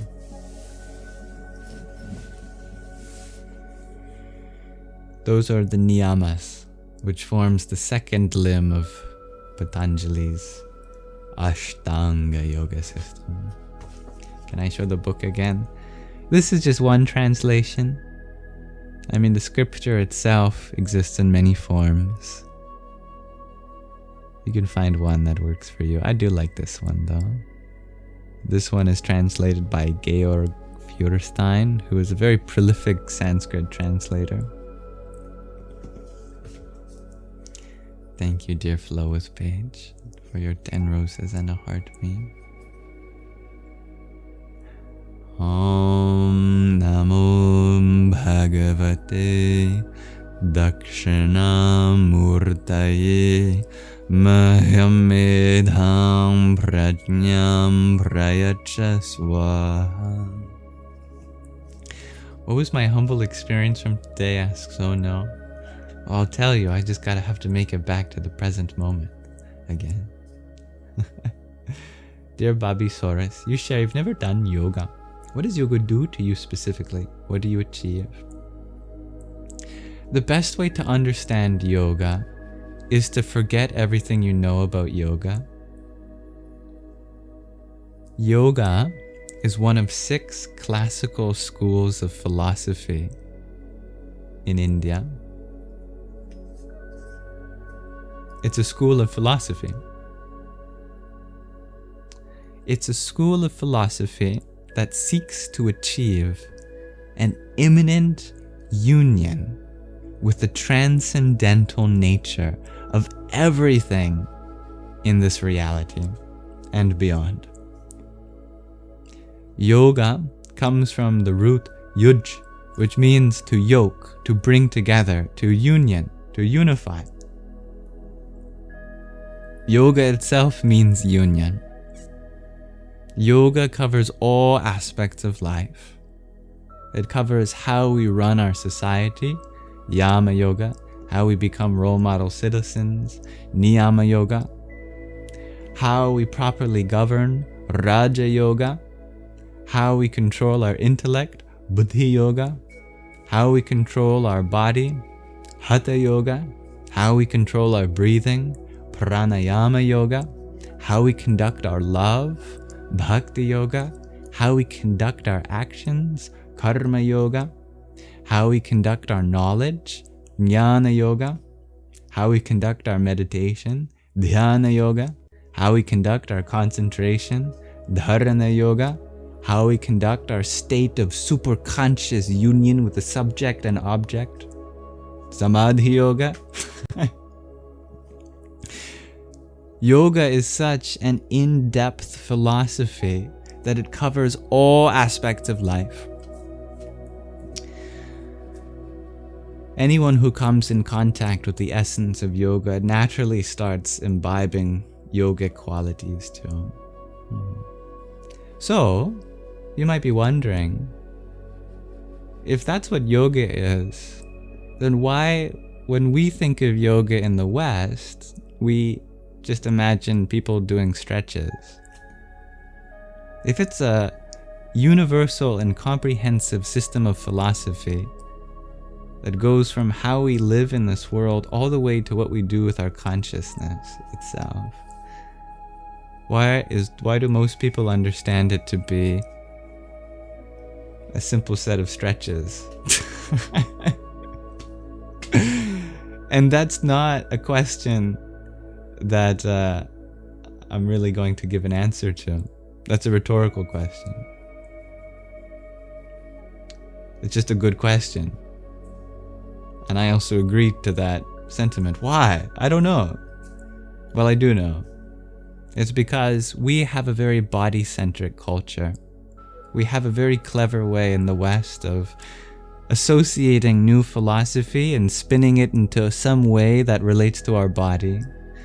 So, when our society in the West discovered this all-comprehensive philosophy of life, we said, I like the part that has to do with my body. You can keep the rest, thanks. I'm gonna work on this. I'm gonna do the body yoga. You can have all the other yoga. So it's kind of funny. Anyway, I'm glad that you like yoga, dear Annie. So where should you go for yoga? Is all yoga the same? So the many kinds of yoga are a reflection of all the different aspects of yoga. It's actually very rare that you'll find a yoga studio that actually teaches the full spectrum of yoga. Most yoga studios just focus on physical yoga, maybe pranayama yoga, and some dhyana yoga, breath work and meditation.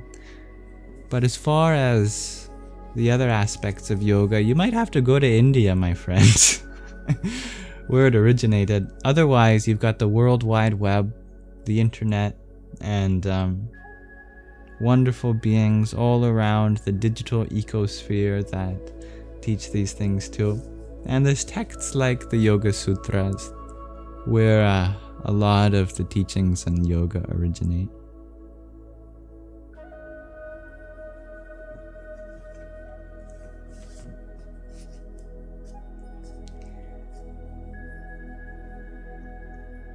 Thank you, dear Arthur, for your quintet of roses.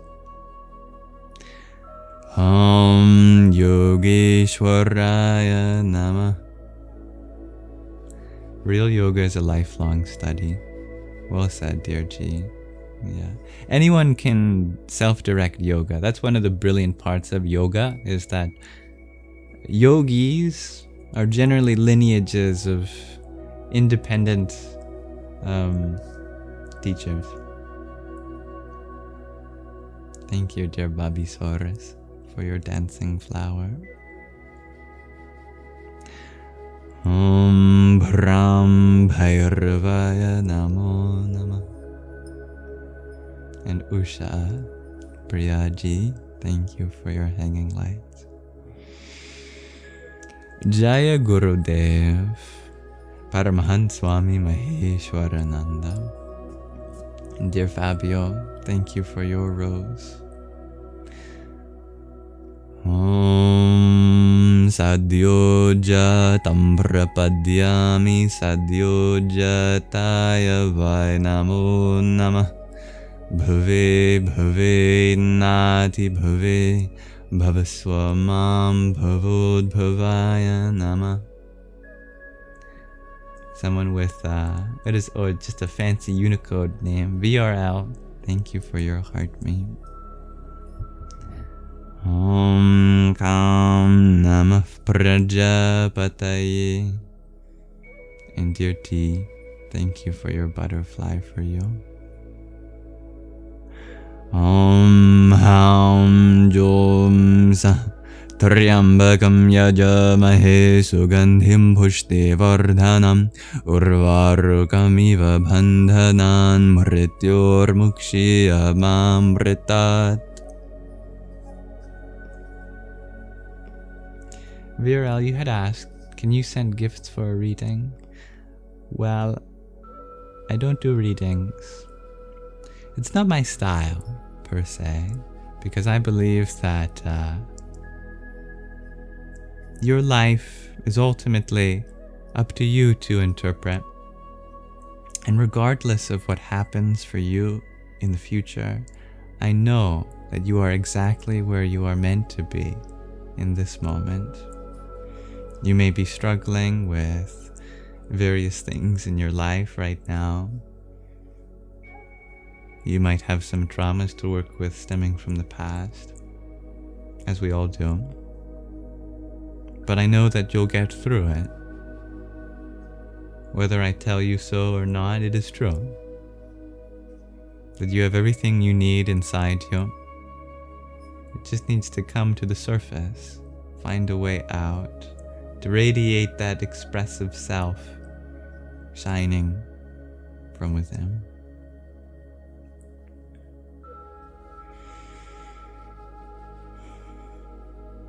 I have had short hair, dear TLC, not super short hair. For a guy, I think it was still considered long hair. It was maybe like, I don't know how to... Here, I've got a baby picture for me inside. You can't see my hair. But it could fit underneath that hat.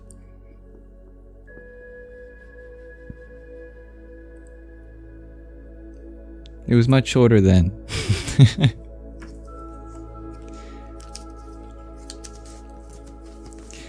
Sazar, you ask, can I recommend a book on yoga? I can recommend 2 books on yoga, or 3 books on yoga. If you want to follow Ashtanga yoga, breaking yoga into 8 limbs, and there's no other text better than the Yoga Sutras of Patanjali. If you want to follow the 3 yoga system of karma, bhakti, and jnana, action, loving devotion, and knowledge, then there's no other book better than the Bhagavad Gita by Krishna. If you want to follow Kriya Yoga, I really recommend Autobiography of a Yogi by Paramahansa Yogananda. Dear Sandhya, you ask, do I think twin flames exist? We need a right definition for what a twin flame is. In fact, whenever we are asking about the existence of something or the reality of something, all we really need is the right definition, and then the truth of its existence becomes a direct observation. The original definition of the twin flame, so simple, you might even laugh.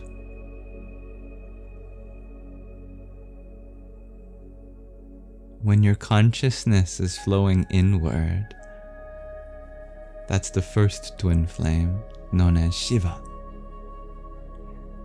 When your consciousness is flowing outward, that's the second twin flame, called Shakti. To find your twin flame, to marry your twin flame, means to bring your Shiva Shakti in balance, where you are just as much inwardly withdrawn, like Shiva, as you are radiant in your expression, like Shakti. So, the question is, are twin flames real? Well, do you have consciousness that flows inward and outward? Yeah. Absolutely. Yes.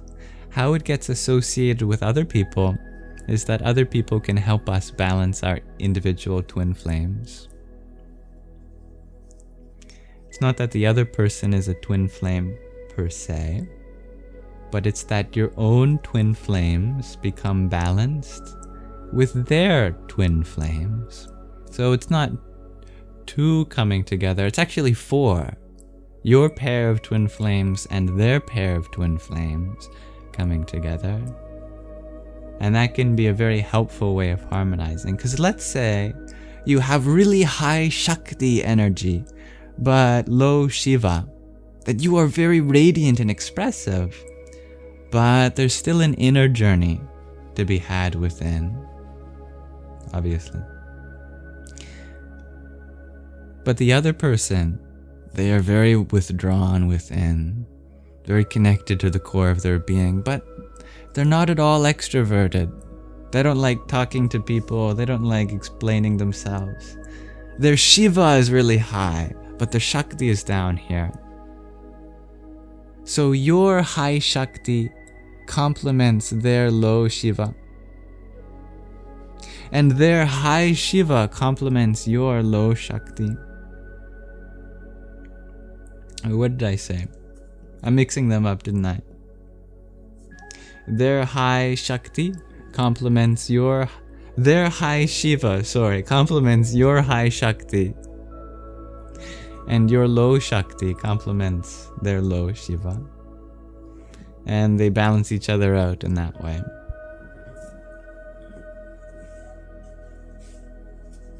But you can achieve twin flame marriage just within a single human being. Does that make sense? Mm-hmm. I need an ashram with amazing food too, now that you say it, dear Ginger Bear. Mm-hmm. I like your question, dear Bobby Saurus. Do I have a certain belief? No. The only thing I believe in is that everything is uncertain. Or do I learn from every culture? There's always something to learn from every culture, indeed.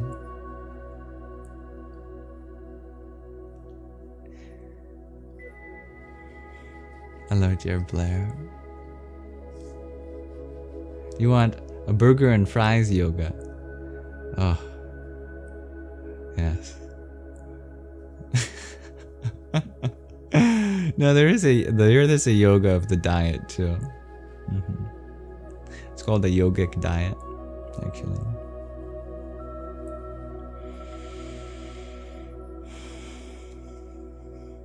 Rumor has it that I was a newborn with 1 foot long hair. My goodness. Well, I was only like 1 foot long when I was born, so I got hair down to my toes, if that's the case. Yeah.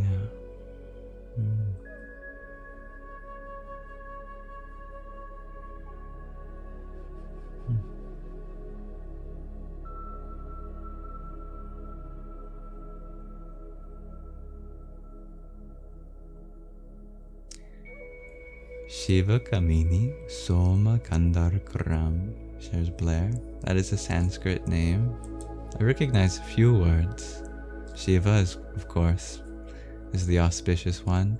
Soma is the drink of the gods, the nectar of immortality. Amrita, or ambrosia.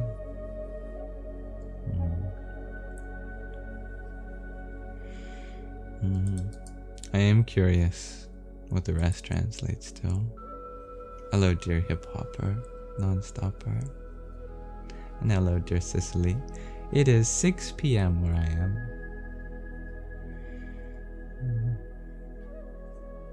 MJ, you share, it sounds like inward consciousness might be best started inward to heal, and then outward to share. Well said.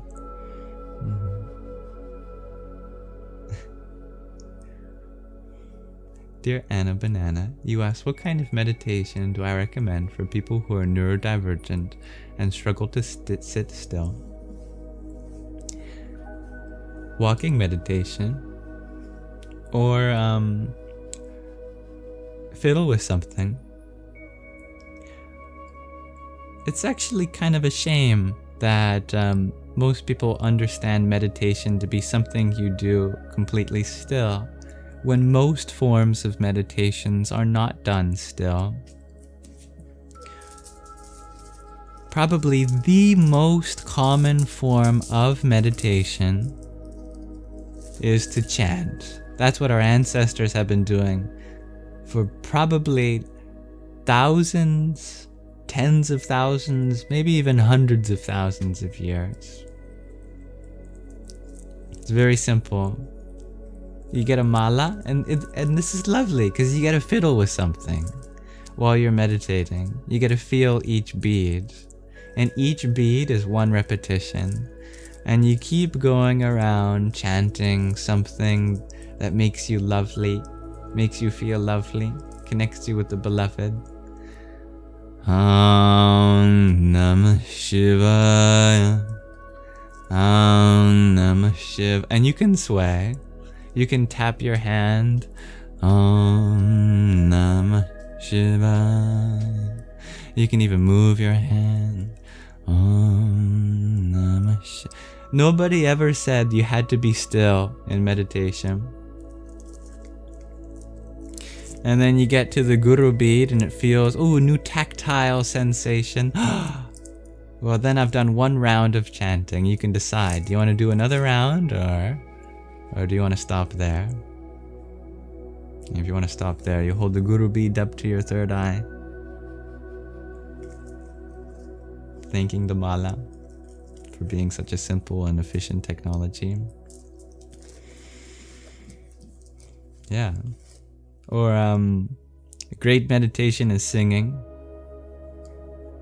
Just like mantra japa, but even more expressive. You can pick various stotrams.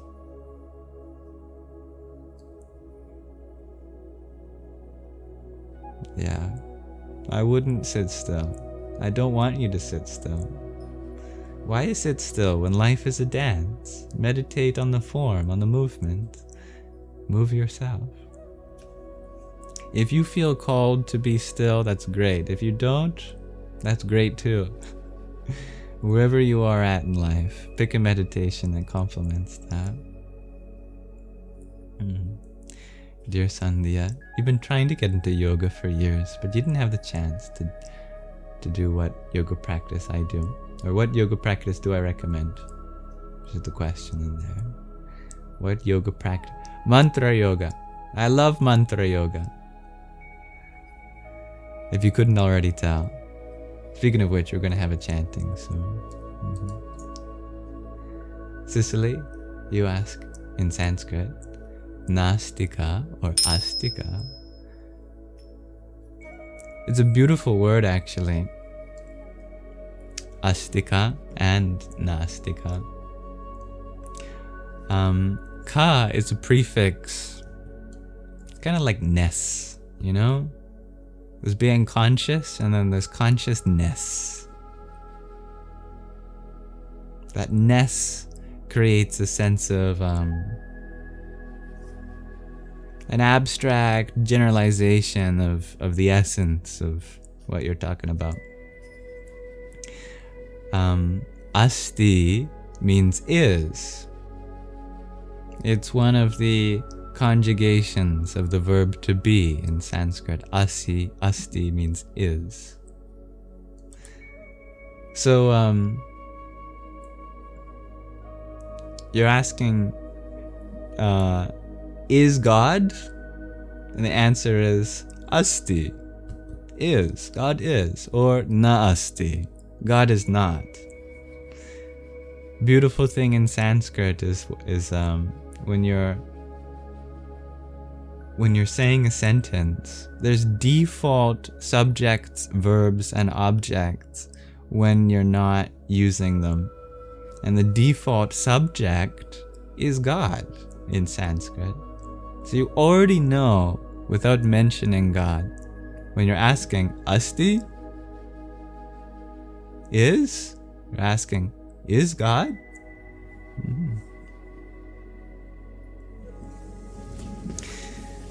Yeah, Beer Dogs has picked up on the subtlety.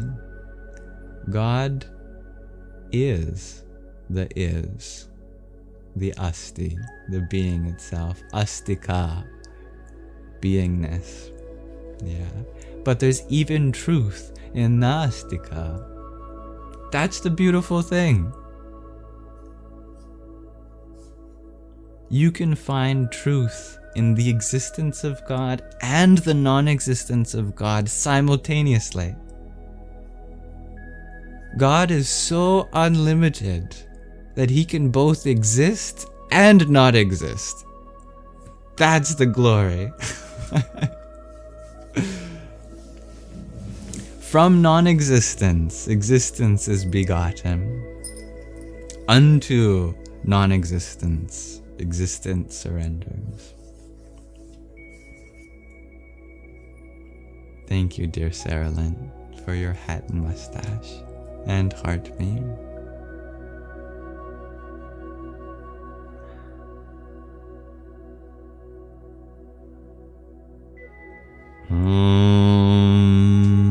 Mitraya Namah.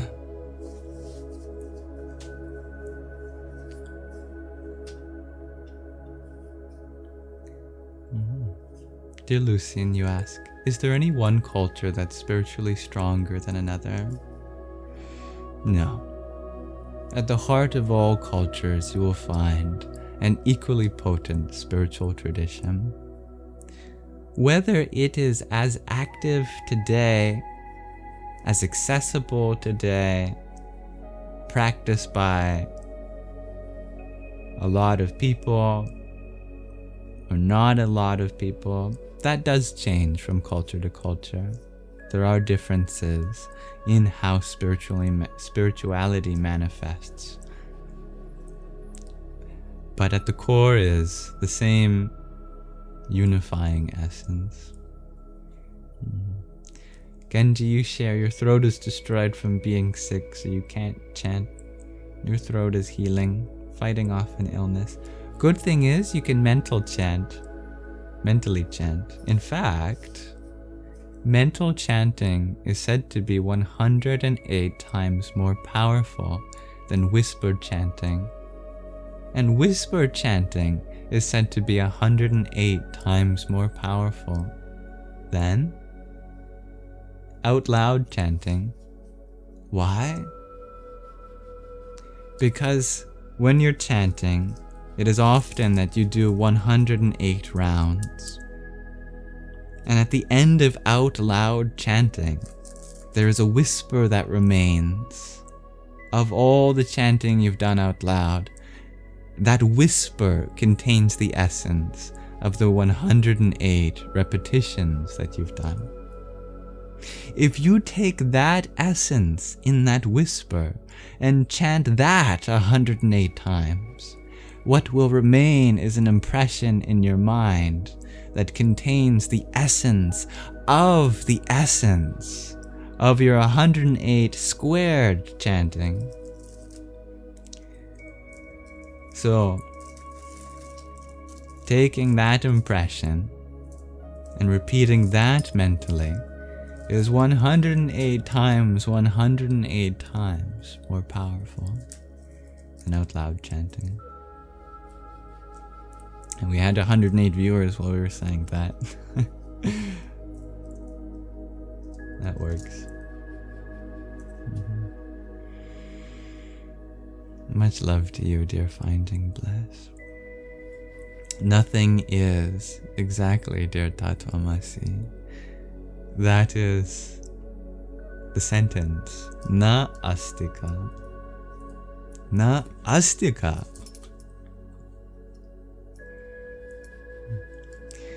Is there a book for yoga? Asks Sandhya. There is no one book for yoga, because yoga is probably the oldest spiritual tradition. Many religions are thousands of years old. Many people know Islam is... How old is Islam exactly? I don't actually know, but I think it's like 1,000 about.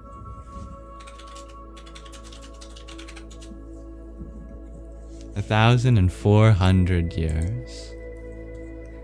Christianity is 2,000 years. Buddhism is 2,500 years, approximately. Rabbinical Judaism is probably like 3,000 years old, maybe even more, probably even more. The Vedic tradition of Hinduism is probably 3,500 years old and more. What most people don't know, even if they know all that, is that Hinduism is a syncretism of two different cultures fusing. There's the Aryan population from the north, and their form is 3,500 years old, at least. But they came into contact with the indigenous population of the south, the Dravidian people. And archaeology shows that that part of Hinduism is probably 10,000 years old or more. So some of the oldest forms of religion can be found in South India. And that is the origin of yoga.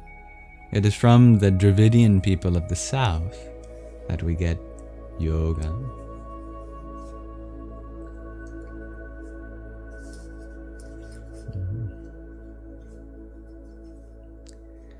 As such, what text is at the beginning of the tradition of yoga? What text can survive at least 10,000 years? No text has survived that. There is, however, Patanjali's Yoga Sutras. Sutras that is perhaps the definitive reference, at least since the time of Patanjali, on the essence of yoga. And it's not a big scripture. Most of this book is just translation and commentary of the Sanskrit verses.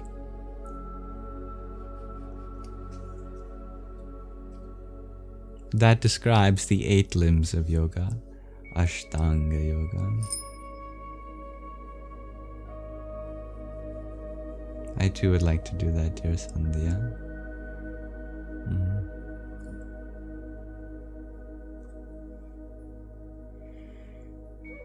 Thank you, dear Separatio, for the heart me that you sent.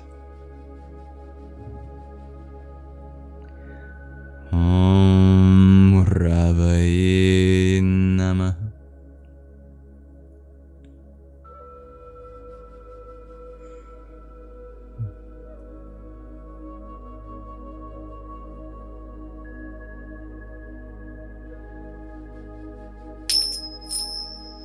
Lucien, you ask, are these religions created recently? Or have been recorded recently? Has there always been religion? That's a very good question.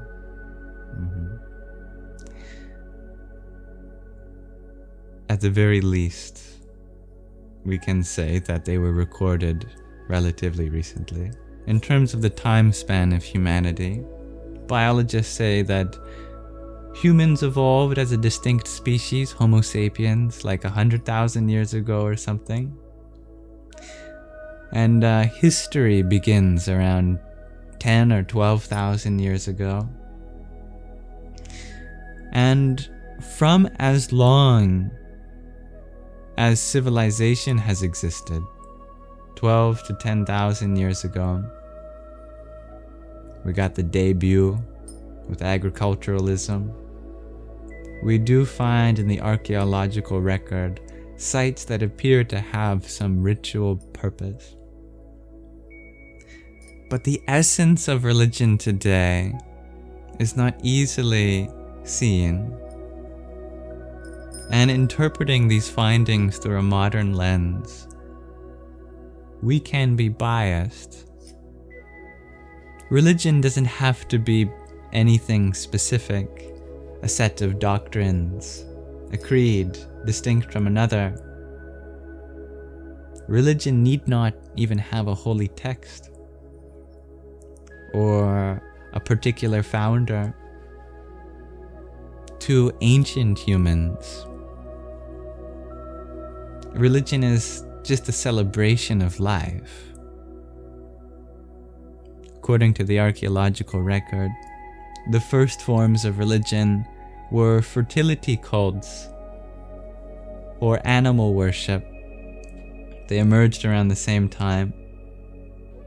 And if you really think about what it means to have fertility as an object of reverence, or animals as an object of worship, that is a celebration of life.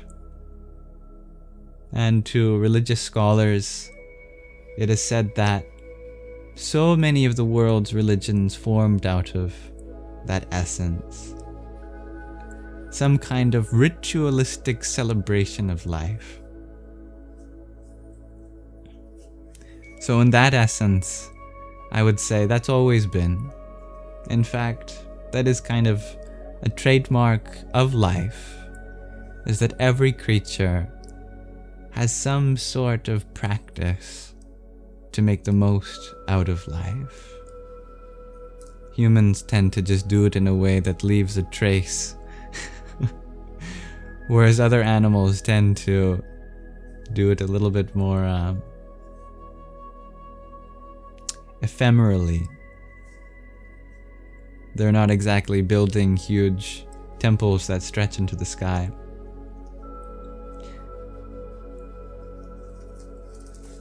And maybe we can take inspiration from our animal companions on this earth to remember that our true religion is not any form in particular. It doesn't have to come in a mosque or a temple or a monastery or a church or a synagogue, etc. It doesn't have to come in the form of scripture. It doesn't have to come in the form of hierarchical structures. It doesn't have to come in the form of dogma or creed or caste or anything that can lead to a kind of separation. Our true religion can just be taking care of others, taking care of this planet, having reverence for this source of life that pervades all things, the omniscience, the gift of life. That is a celebration of life.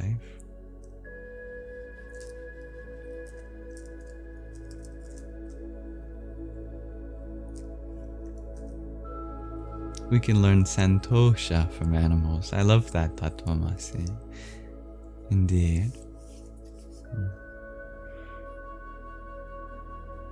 Sandhya, you ask, what do I think about Luciferianism? I actually don't know much about it, although I did learn recently that Lucifer in the original usage was actually a being of light, but fell from grace in the public eye. Lucy is a root of a word that means light. It might even be cognate with luminous, things like that. A bringer of light is the literal translation of this word.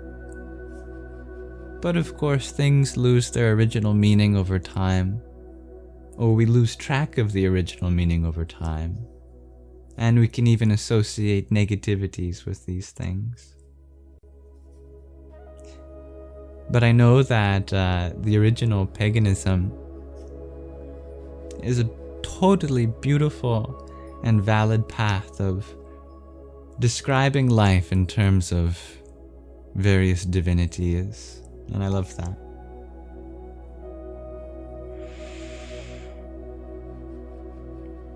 The universe is vast.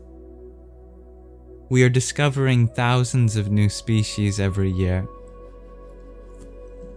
From the protein to the blue whale, to fungi networks that span whole forests, from the myriad grains of sand, to how many gazillions of atoms in each grain of sand, and how many neutrons passing through each atom. How many planets in our solar system? How many solar systems in our galaxy? How many galaxies in this universe? And how many universes? Perhaps the only thing I can make out of this grand display is that whatever originated all this, it has within itself infinitude, and it loves to express itself in an endless variety of ways. And I see the many forms of religion as just another beautiful aspect of the infinitude of the source of existence.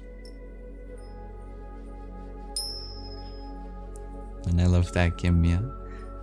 Someone asked you, what is your religion? And you said, all the paths that lead to light. I like that.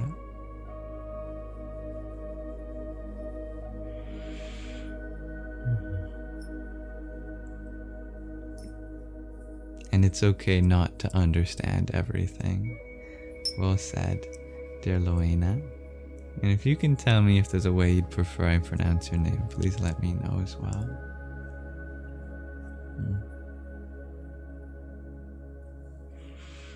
Now I'd love to end with a meditation. Tonight is the second night of Navaratri, which in India is the 9 nights of the goddess. We didn't go live yesterday, so we'll have a mantra for the first form of the divine goddess on the divine feminine, the goddess, as well as a mantra for the second form of the divine feminine. But before that, I'd like to do an intermission. I think it's time to take some inspiration. You know who he is? The Sufi saint, the lawyer turned poet, the mystic of Persia. It's time for another episode of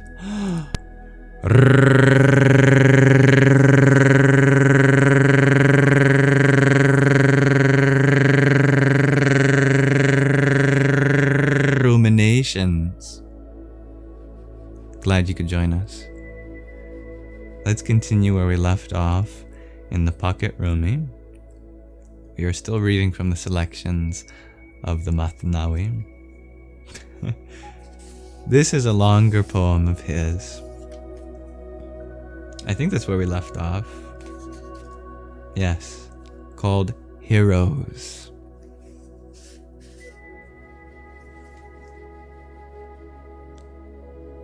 Does any artist paint for the sake of the picture itself, without the hope of offering some good? No, but for the sake of the viewers and the young who will be drawn by it and freed from cares. Or does any potter hastily throw a pot or a bowl without any thought of what it will hold? Does any calligrapher write for the script alone without any regard for the reader? The external form is for the sake of something unseen, and that took shape for something else unseen. Just as the moves in a game of chess reveal the results of each move in what follows, they make one move to conceal another move, and that for something else, and so on and on. So move on, aware of reasons within reasons, one move after another, to checkmate. One step is for the sake of another, like the rungs of a ladder to reach the roof. The hunger for food produces life's vital fluids. Those vital fluids are for procreation, and the light in the parent's eyes. Someone with dulled vision sees no further than this. Their intelligence has no movement, it vegetates.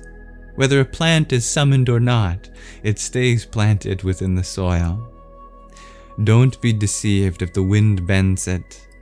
Its head says, "We obey the zephyr's request," while its feet say, "Leave us alone." Since they do not know how to move, they advance on trust like the blind. Consider what acting on trust means in a war. It's like a gambler trusting the throw of the dice. But if someone's insight is unfrozen, it penetrates the veil.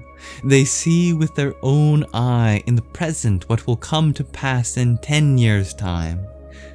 In the same way, everyone perceives the invisible future, whether good or bad, according to the measure of their insight. When the barriers in front and behind are removed, the eye penetrates and reads the tablet of the unseen.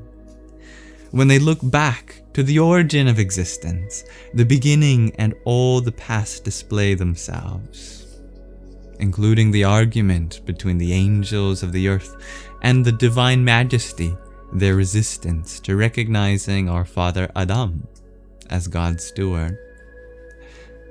And when they cast their eye forward, they see all that will come to pass until the gathering. Therefore, they see back to the root of the root and forward to the day of decision. Anyone to the degree of their enlightenment sees as much as they have polished of themselves. The more they polish, the more they see, the more visible the forms become. If you say purity is by the grace of God, this success in polishing is also through that generosity. That work and prayer is in proportion to the yearning. People have nothing but what they have striven for. God alone is the giver of aspiration. No rough brute aspires to kingliness, nor does God's gift of good fortune preclude one's own consent and will and choice. But when he brings trouble upon some ill-fated person, they ungratefully pack off in flight. Whereas when God brings trouble upon a blessed person, they just draw nearer to God. In battle, the cowardly, from fear of their lives, have chosen their means of escape. But heroes are borne forward by their fear and pain. From fear too, the weak soul dies within itself. Tribulation and fear for one's life are touchstones to distinguish the cowardly from the brave.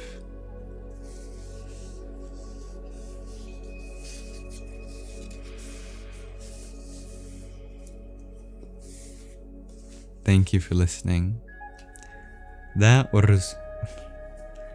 Where did that rolled R come from? Came from Rumi. That was Heroes by Rumi. Thank you for listening. If that drew any insight from you, please feel free to share it. And I look forward to continuing reading this book with you in the next episode of Ruminations.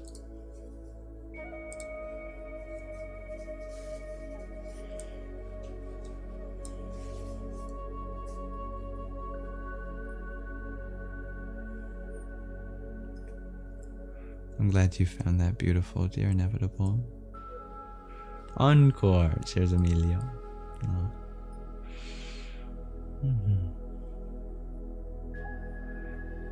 Thank you, dear Blaine Salt. I'm glad you love poetry, dear Sandhya. I look like Jasper from Twilight.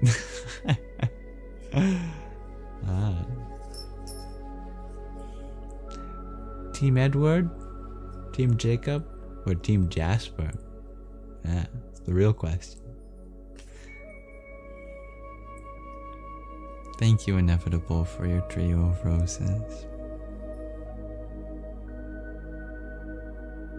Om Shanti Shanti Shanti. And dear Rami, thank you for your rose. Om Satchitanandaya Namah.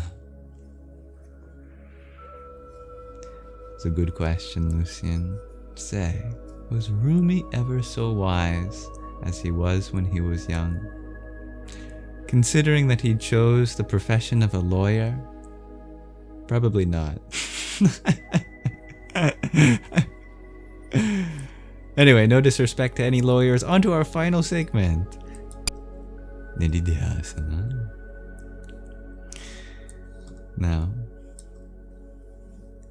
lawyers do have a purpose in the world. Definitely. That was just a joke. And we love how Rumi saw through the law and order of the land and into the law and order of his heart. So tonight I'd like to end with a mantra meditation. If you're interested in participating, this is what we'll do for the final portion of our Sangha, and then we'll close. Otherwise, thank you for being here.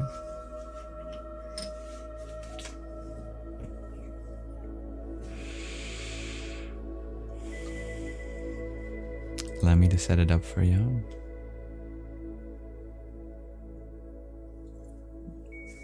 Today is the second night of Navaratri, which is the 9 Nava nights, Ratri, specifically for the goddess, for the divine feminine, for Shakti, for Parvati, specifically in her form as Durga, the fierce mother. You might know Durga as the form of the goddess who has many arms, each with a weapon in hand, riding on a lion into battle. Unfortunately, I didn't go live yesterday, so we missed the first night of Navaratri. So on this second night, I thought we'd do both the first and the second form of the goddess.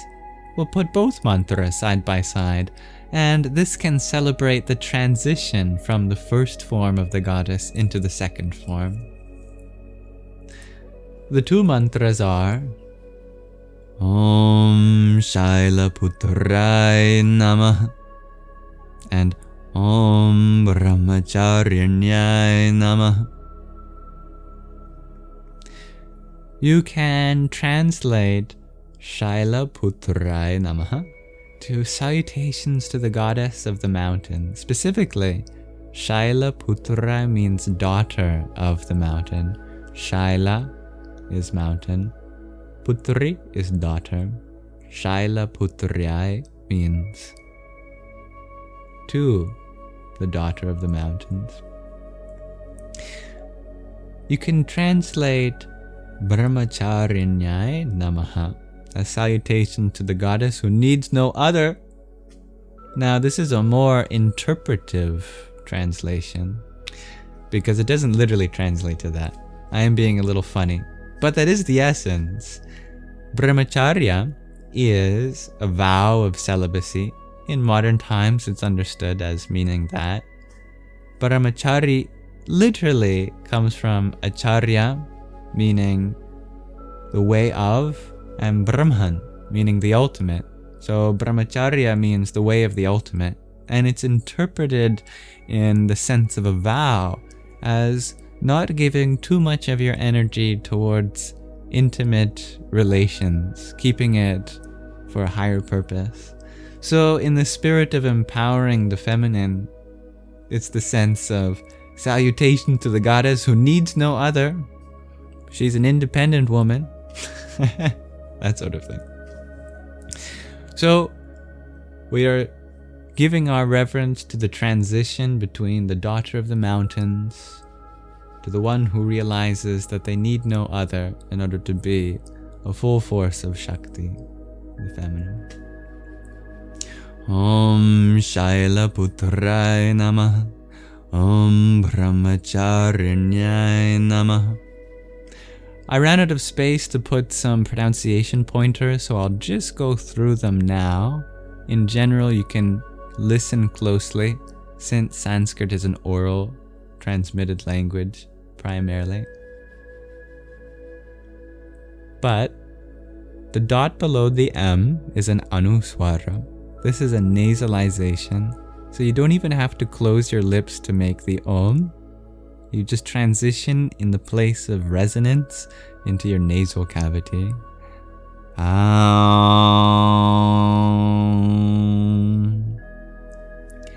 This S with the accent over it is like what you find in the English diagram SH, the palatal sibilant. Sha, sha, by arching your tongue up to the roof of your mouth. Then there's the H with a dot under it at the end. That's the visarga, the expulsion of breath. It's like a mini exhale. Nama, nama. That C is like the diagram CH in English. It's the palatal plosive. Cha. The reason there isn't an H here is because a CH in the International Alphabet of Sanskrit Transliteration indicates an aspirated palatal plosive, cha. If you have a hard time distinguishing that, you're not alone, since in English we don't differentiate between aspirated and unaspirated plosives. It could sound like the same. But basically this is not as breathy as we might do the English CH sound. Just a simple cha. Finally, that dot under the N indicates that it's different too. It's retroflex, meaning you curl your tongue back to pronounce it. Actually, you use the bottom of your tongue against the roof of your mouth to make that sound. Na. One more time. Om Shaila Putrai Namah. Om Brahmacharinyai Namah. And that H does make a sound too, it's voiced. Brahmacharinyai. Alright. Now, let us chant 108 times together. I am going to minimize the background music in case I'm not in harmony with it, to give us some more vocal range.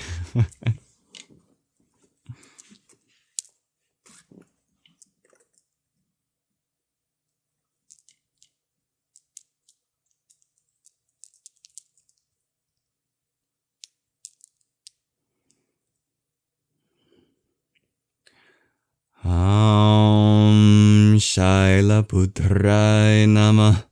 Om Brahmacharanyaya Namah.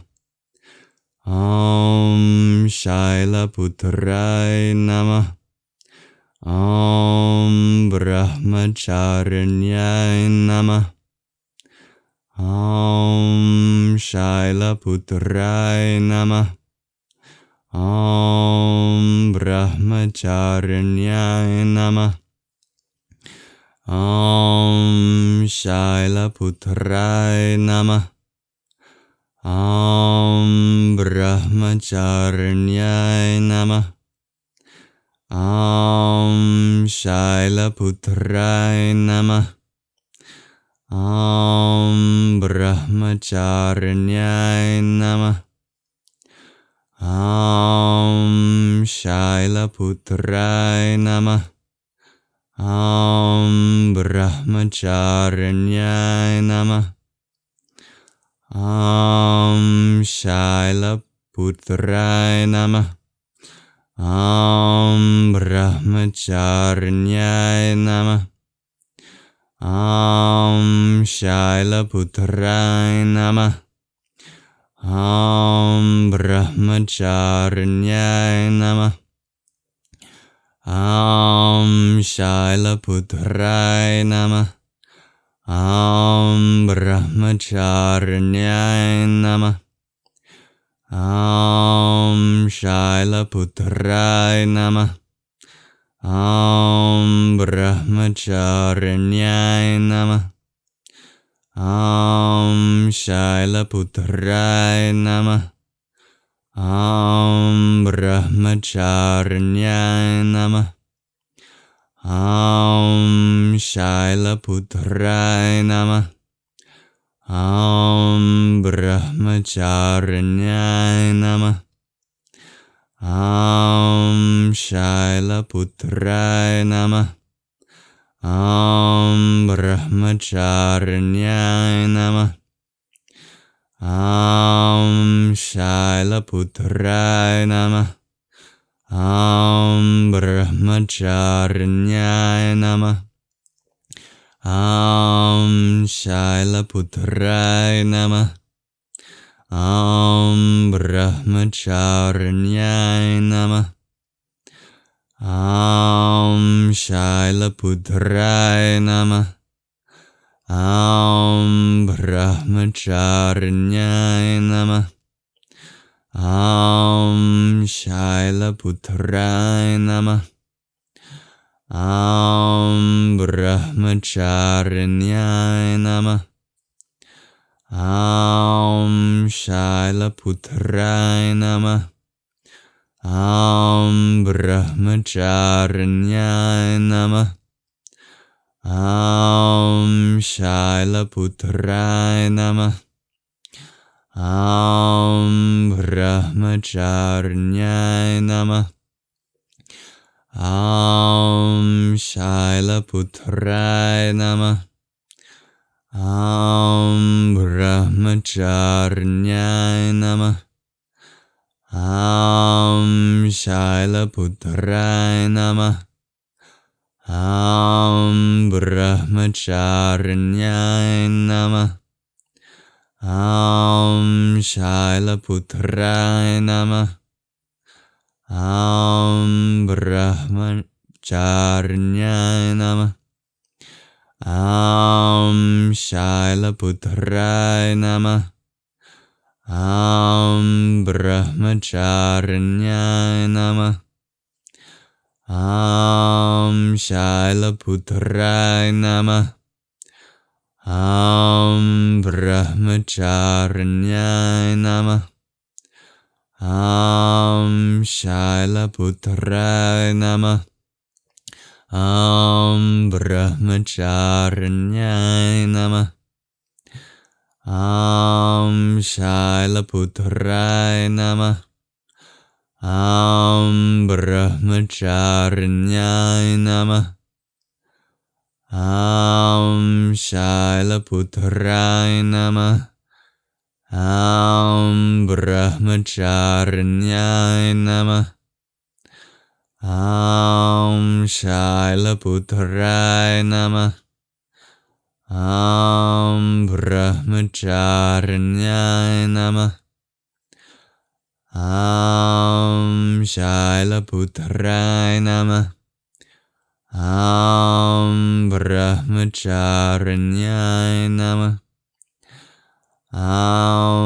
Shailaputraya Namah.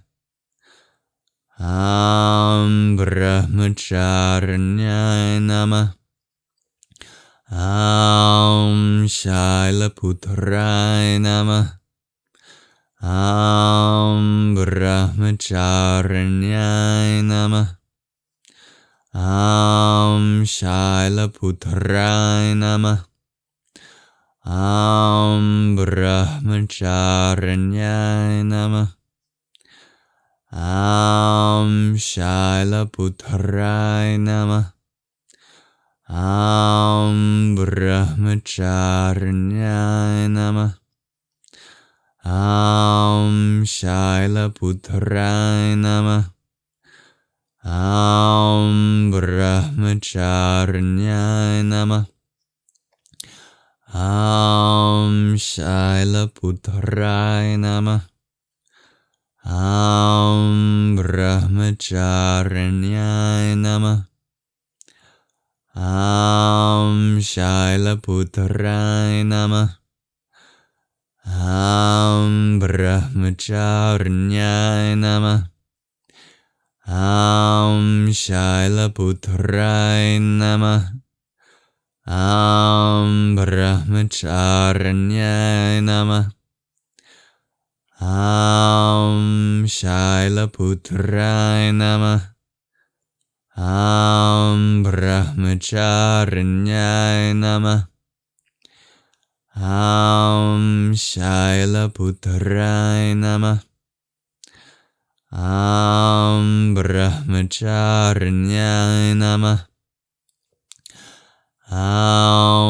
Shailaputraya Namah. Brahmacharanyaya Namah. Shailaputraya Namah. Brahmacharanyaya Namah. Shailaputraya Namah. Brahmacharanyaya Namah. Shailaputraya Namah. Brahmacharanyaya Namah. Shailaputraya Namah. Brahmacharanyaya Namah. Shailaputraya Namah. Brahmacharanyaya Namah. Shailaputraya Namah. Brahmacharanyaya Namah. Shailaputraya Namah. Brahmacharanyaya Namah. Shailaputraya Namah. Brahmacharanyaya Namah. Shailaputraya Namah. Brahmacharanyaya Namah. Shailaputraya Namah. Brahmacharanyaya Namah. Shailaputraya Namah. Brahmacharanyaya Namah. Shailaputraya Namah. Brahmacharanyaya Namah. Shailaputraya Namah. Brahmacharanyaya Namah. Shailaputraya Namah. Brahmacharanyaya Namah. Shailaputraya Namah. Brahmacharanyaya Namah. Shailaputraya Namah. Brahmacharanyaya Namah. Shailaputraya Namah. Brahmacharanyaya Namah. Shailaputraya Namah. Brahmacharanyaya Namah. Shailaputraya Namah. Brahmacharanyaya Namah. Shailaputraya Namah. Brahmacharanyaya Namah.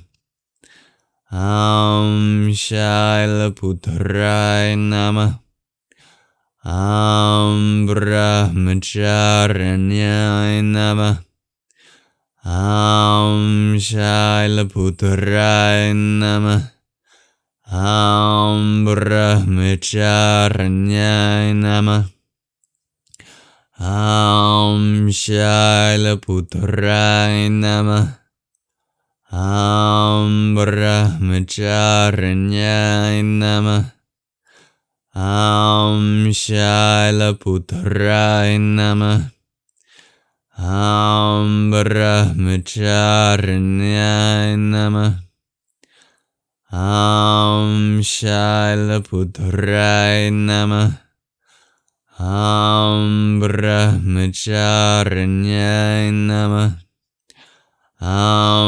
Shailaputraya Namah. Brahmacharanyaya Namah. Shailaputraya Namah. Brahmacharanyaya Namah. Shailaputraya Namah. Brahmacharanyaya Namah. Shailaputraya Namah. Brahmacharanyaya Namah. Shailaputraya Namah. Brahmacharanyaya Namah. Shailaputraya Namah. Brahmacharanyaya Namah. Shailaputraya Namah. Brahmacharanyaya Namah. Shailaputraya Namah. Brahmacharanyaya Namah. Shailaputraya Namah. Brahmacharanyaya Namah. Shailaputraya Namah. Brahmacharanyaya Namah. Shailaputraya Namah. Brahmacharanyaya Namah. Shailaputraya Namah. Brahmacharanyaya Namah. Shailaputraya Namah. Brahmacharanyaya Namah. Shailaputraya Namah. Brahmacharanyaya Namah. Shailaputraya Namah. Brahmacharanyaya Namah. Shailaputraya Namah. Brahmacharanyaya Namah. Shailaputraya Namah. Brahmacharanyaya Namah. Shailaputraya Namah. Brahmacharanyaya Namah. Shailaputraya Namah. Brahmacharanyaya Namah. Shailaputraya Namah. Brahmacharanyaya Namah. Shailaputraya Namah. Brahmacharanyaya Namah. Shailaputraya Namah. Brahmacharanyaya Namah. Shailaputraya Namah. Brahmacharanyaya Namah. Shailaputraya Namah. Brahmacharanyaya Namah. Shailaputraya Namah. Brahmacharanyaya Namah. Shailaputraya Namah. Brahmacharanyaya Namah. Shailaputraya Namah. Brahmacharanyaya Namah. Shailaputraya Namah. Brahmacharanyaya Namah. Shailaputraya Namah. Brahmacharanyaya Namah. Shailaputraya Namah. Brahmacharanyaya Namah. Shailaputraya Namah. Brahmacharanyaya Namah. Shailaputraya Namah. Brahmacharanyaya Namah. Shailaputraya Namah. Brahmacharanyaya Namah. Shailaputraya Namah. Brahmacharanyaya Namah. Shailaputraya Namah. Brahmacharanyaya Namah. Shailaputraya Namah. Brahmacharanyaya Namah. Shailaputraya Namah. Brahmacharanyaya Namah. Shailaputraya Namah. Brahmacharanyaya Namah. Shailaputraya Namah. Brahmacharanyaya Namah. Shailaputraya Namah. Brahmacharanyaya Namah. Shailaputraya Namah. Brahmacharanyaya Namah. Shailaputraya Namah. Brahmacharanyaya Namah.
Let us spend a few minutes and moment in silence, perhaps contemplating upon the symbolism of the goddess of the mountain, transitioning to the independent goddess who reserves her energies for higher things.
Salutations to the Divine Feminine, who is as fierce and unconquerable as the tallest mountains, who is Mother Nature incarnate, she who is the embodiment of strength, of solidarity, of power, of sublime heights, from whose rivers of the world that nurture us all flow.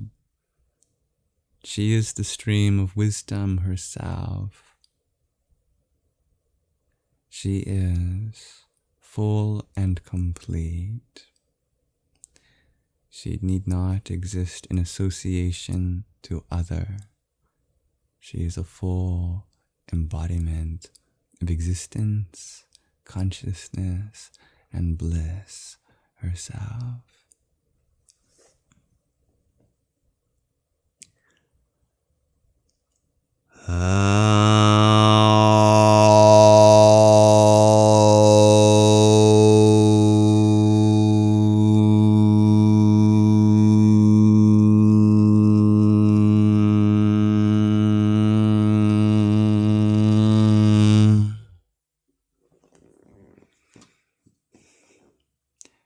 Happy Navaratri.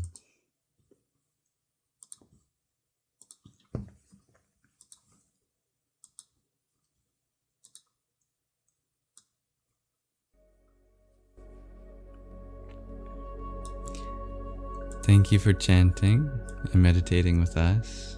That concludes our Sangha for today. Welcome everyone that joined while we did so. And thank you to those who sent a gift as well. Allow me to extend my appreciation back to you now that I have a moment. Thank you, Banjo, for your tiny.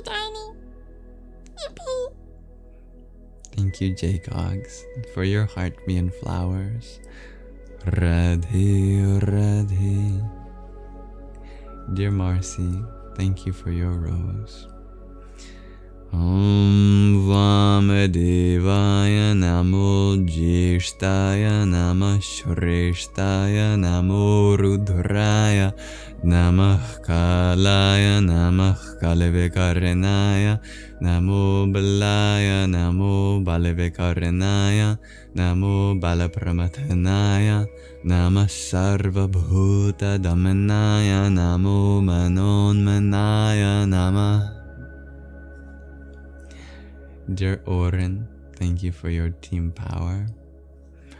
Om Aghorebhyo Ta Ghorebhyo Aghora Ghore Tarebhya Sarvatha Sarva Sarvebhyo Namaste Rudra Rupebhya. Dear Chadwell, thank you for your flowers. Tatpurushaya Vidmahe Mahadevaya Dhimahi Tanno Rudra Prachodayat. Name's Nemo, thank you for your heart me.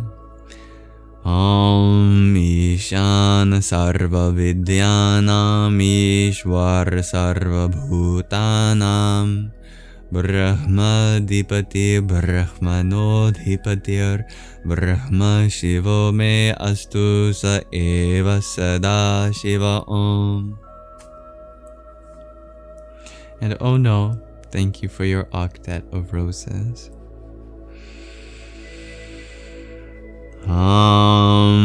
Bhairava Rudraya Maha Rudraya Kala Rudraya Kalpanda Rudraya Vira Rudraya Rudra Rudraya Ghora Rudraya Aghora Rudraya Martanda Rudraya Anda Rudraya Brahmanda Rudraya Chanda Rudraya Prachanda Rudraya Tanda Rudraya Shura Rudraya Vira Rudraya Bhava Rudraya Bhima Rudraya Atala Rudraya Sutala Rudraya Mahatala Rudraya Rasatala Rudraya Talatala Rudraya Patala Rudraya Namo Namaha.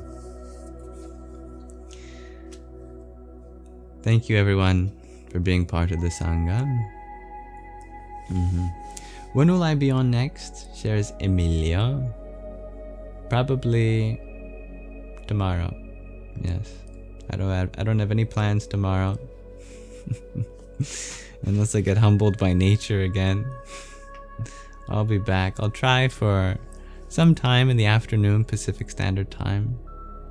I might go even earlier today, maybe 2 to 3 p.m. Pacific Standard Time. You can check out the Telegram group chat. Also the Discord server I upload, or sorry, I post when I'm going live beforehand on those places, as well as my Instagram story. All of that stuff, and the YouTube channel where I post all these lives, Yamsox lives, as well as their own clips like the segments for our readings and our meditations and their own playlists are there. And you are always welcome to message me. My inbox is always open. I don't charge for any service. You can text me on WhatsApp or Instagram or Telegram or even email. May this live stream be an offering to the divinity within you. Asato ma sadgamaya tamaso ma jyotirgamaya mrityor ma mritangamaya. Shanti Shanti Shanti. Lead us from the unreal to the real, from darkness to the light, from death to deathlessness. May there be peace in us, may there be peace in our environment, and may there be peace in the forces that act on us. To end with a philosophical question, Nicole, you ask, is my hair naturally curly? Yes, it is. Thank you, dear MJ, for your paper crane.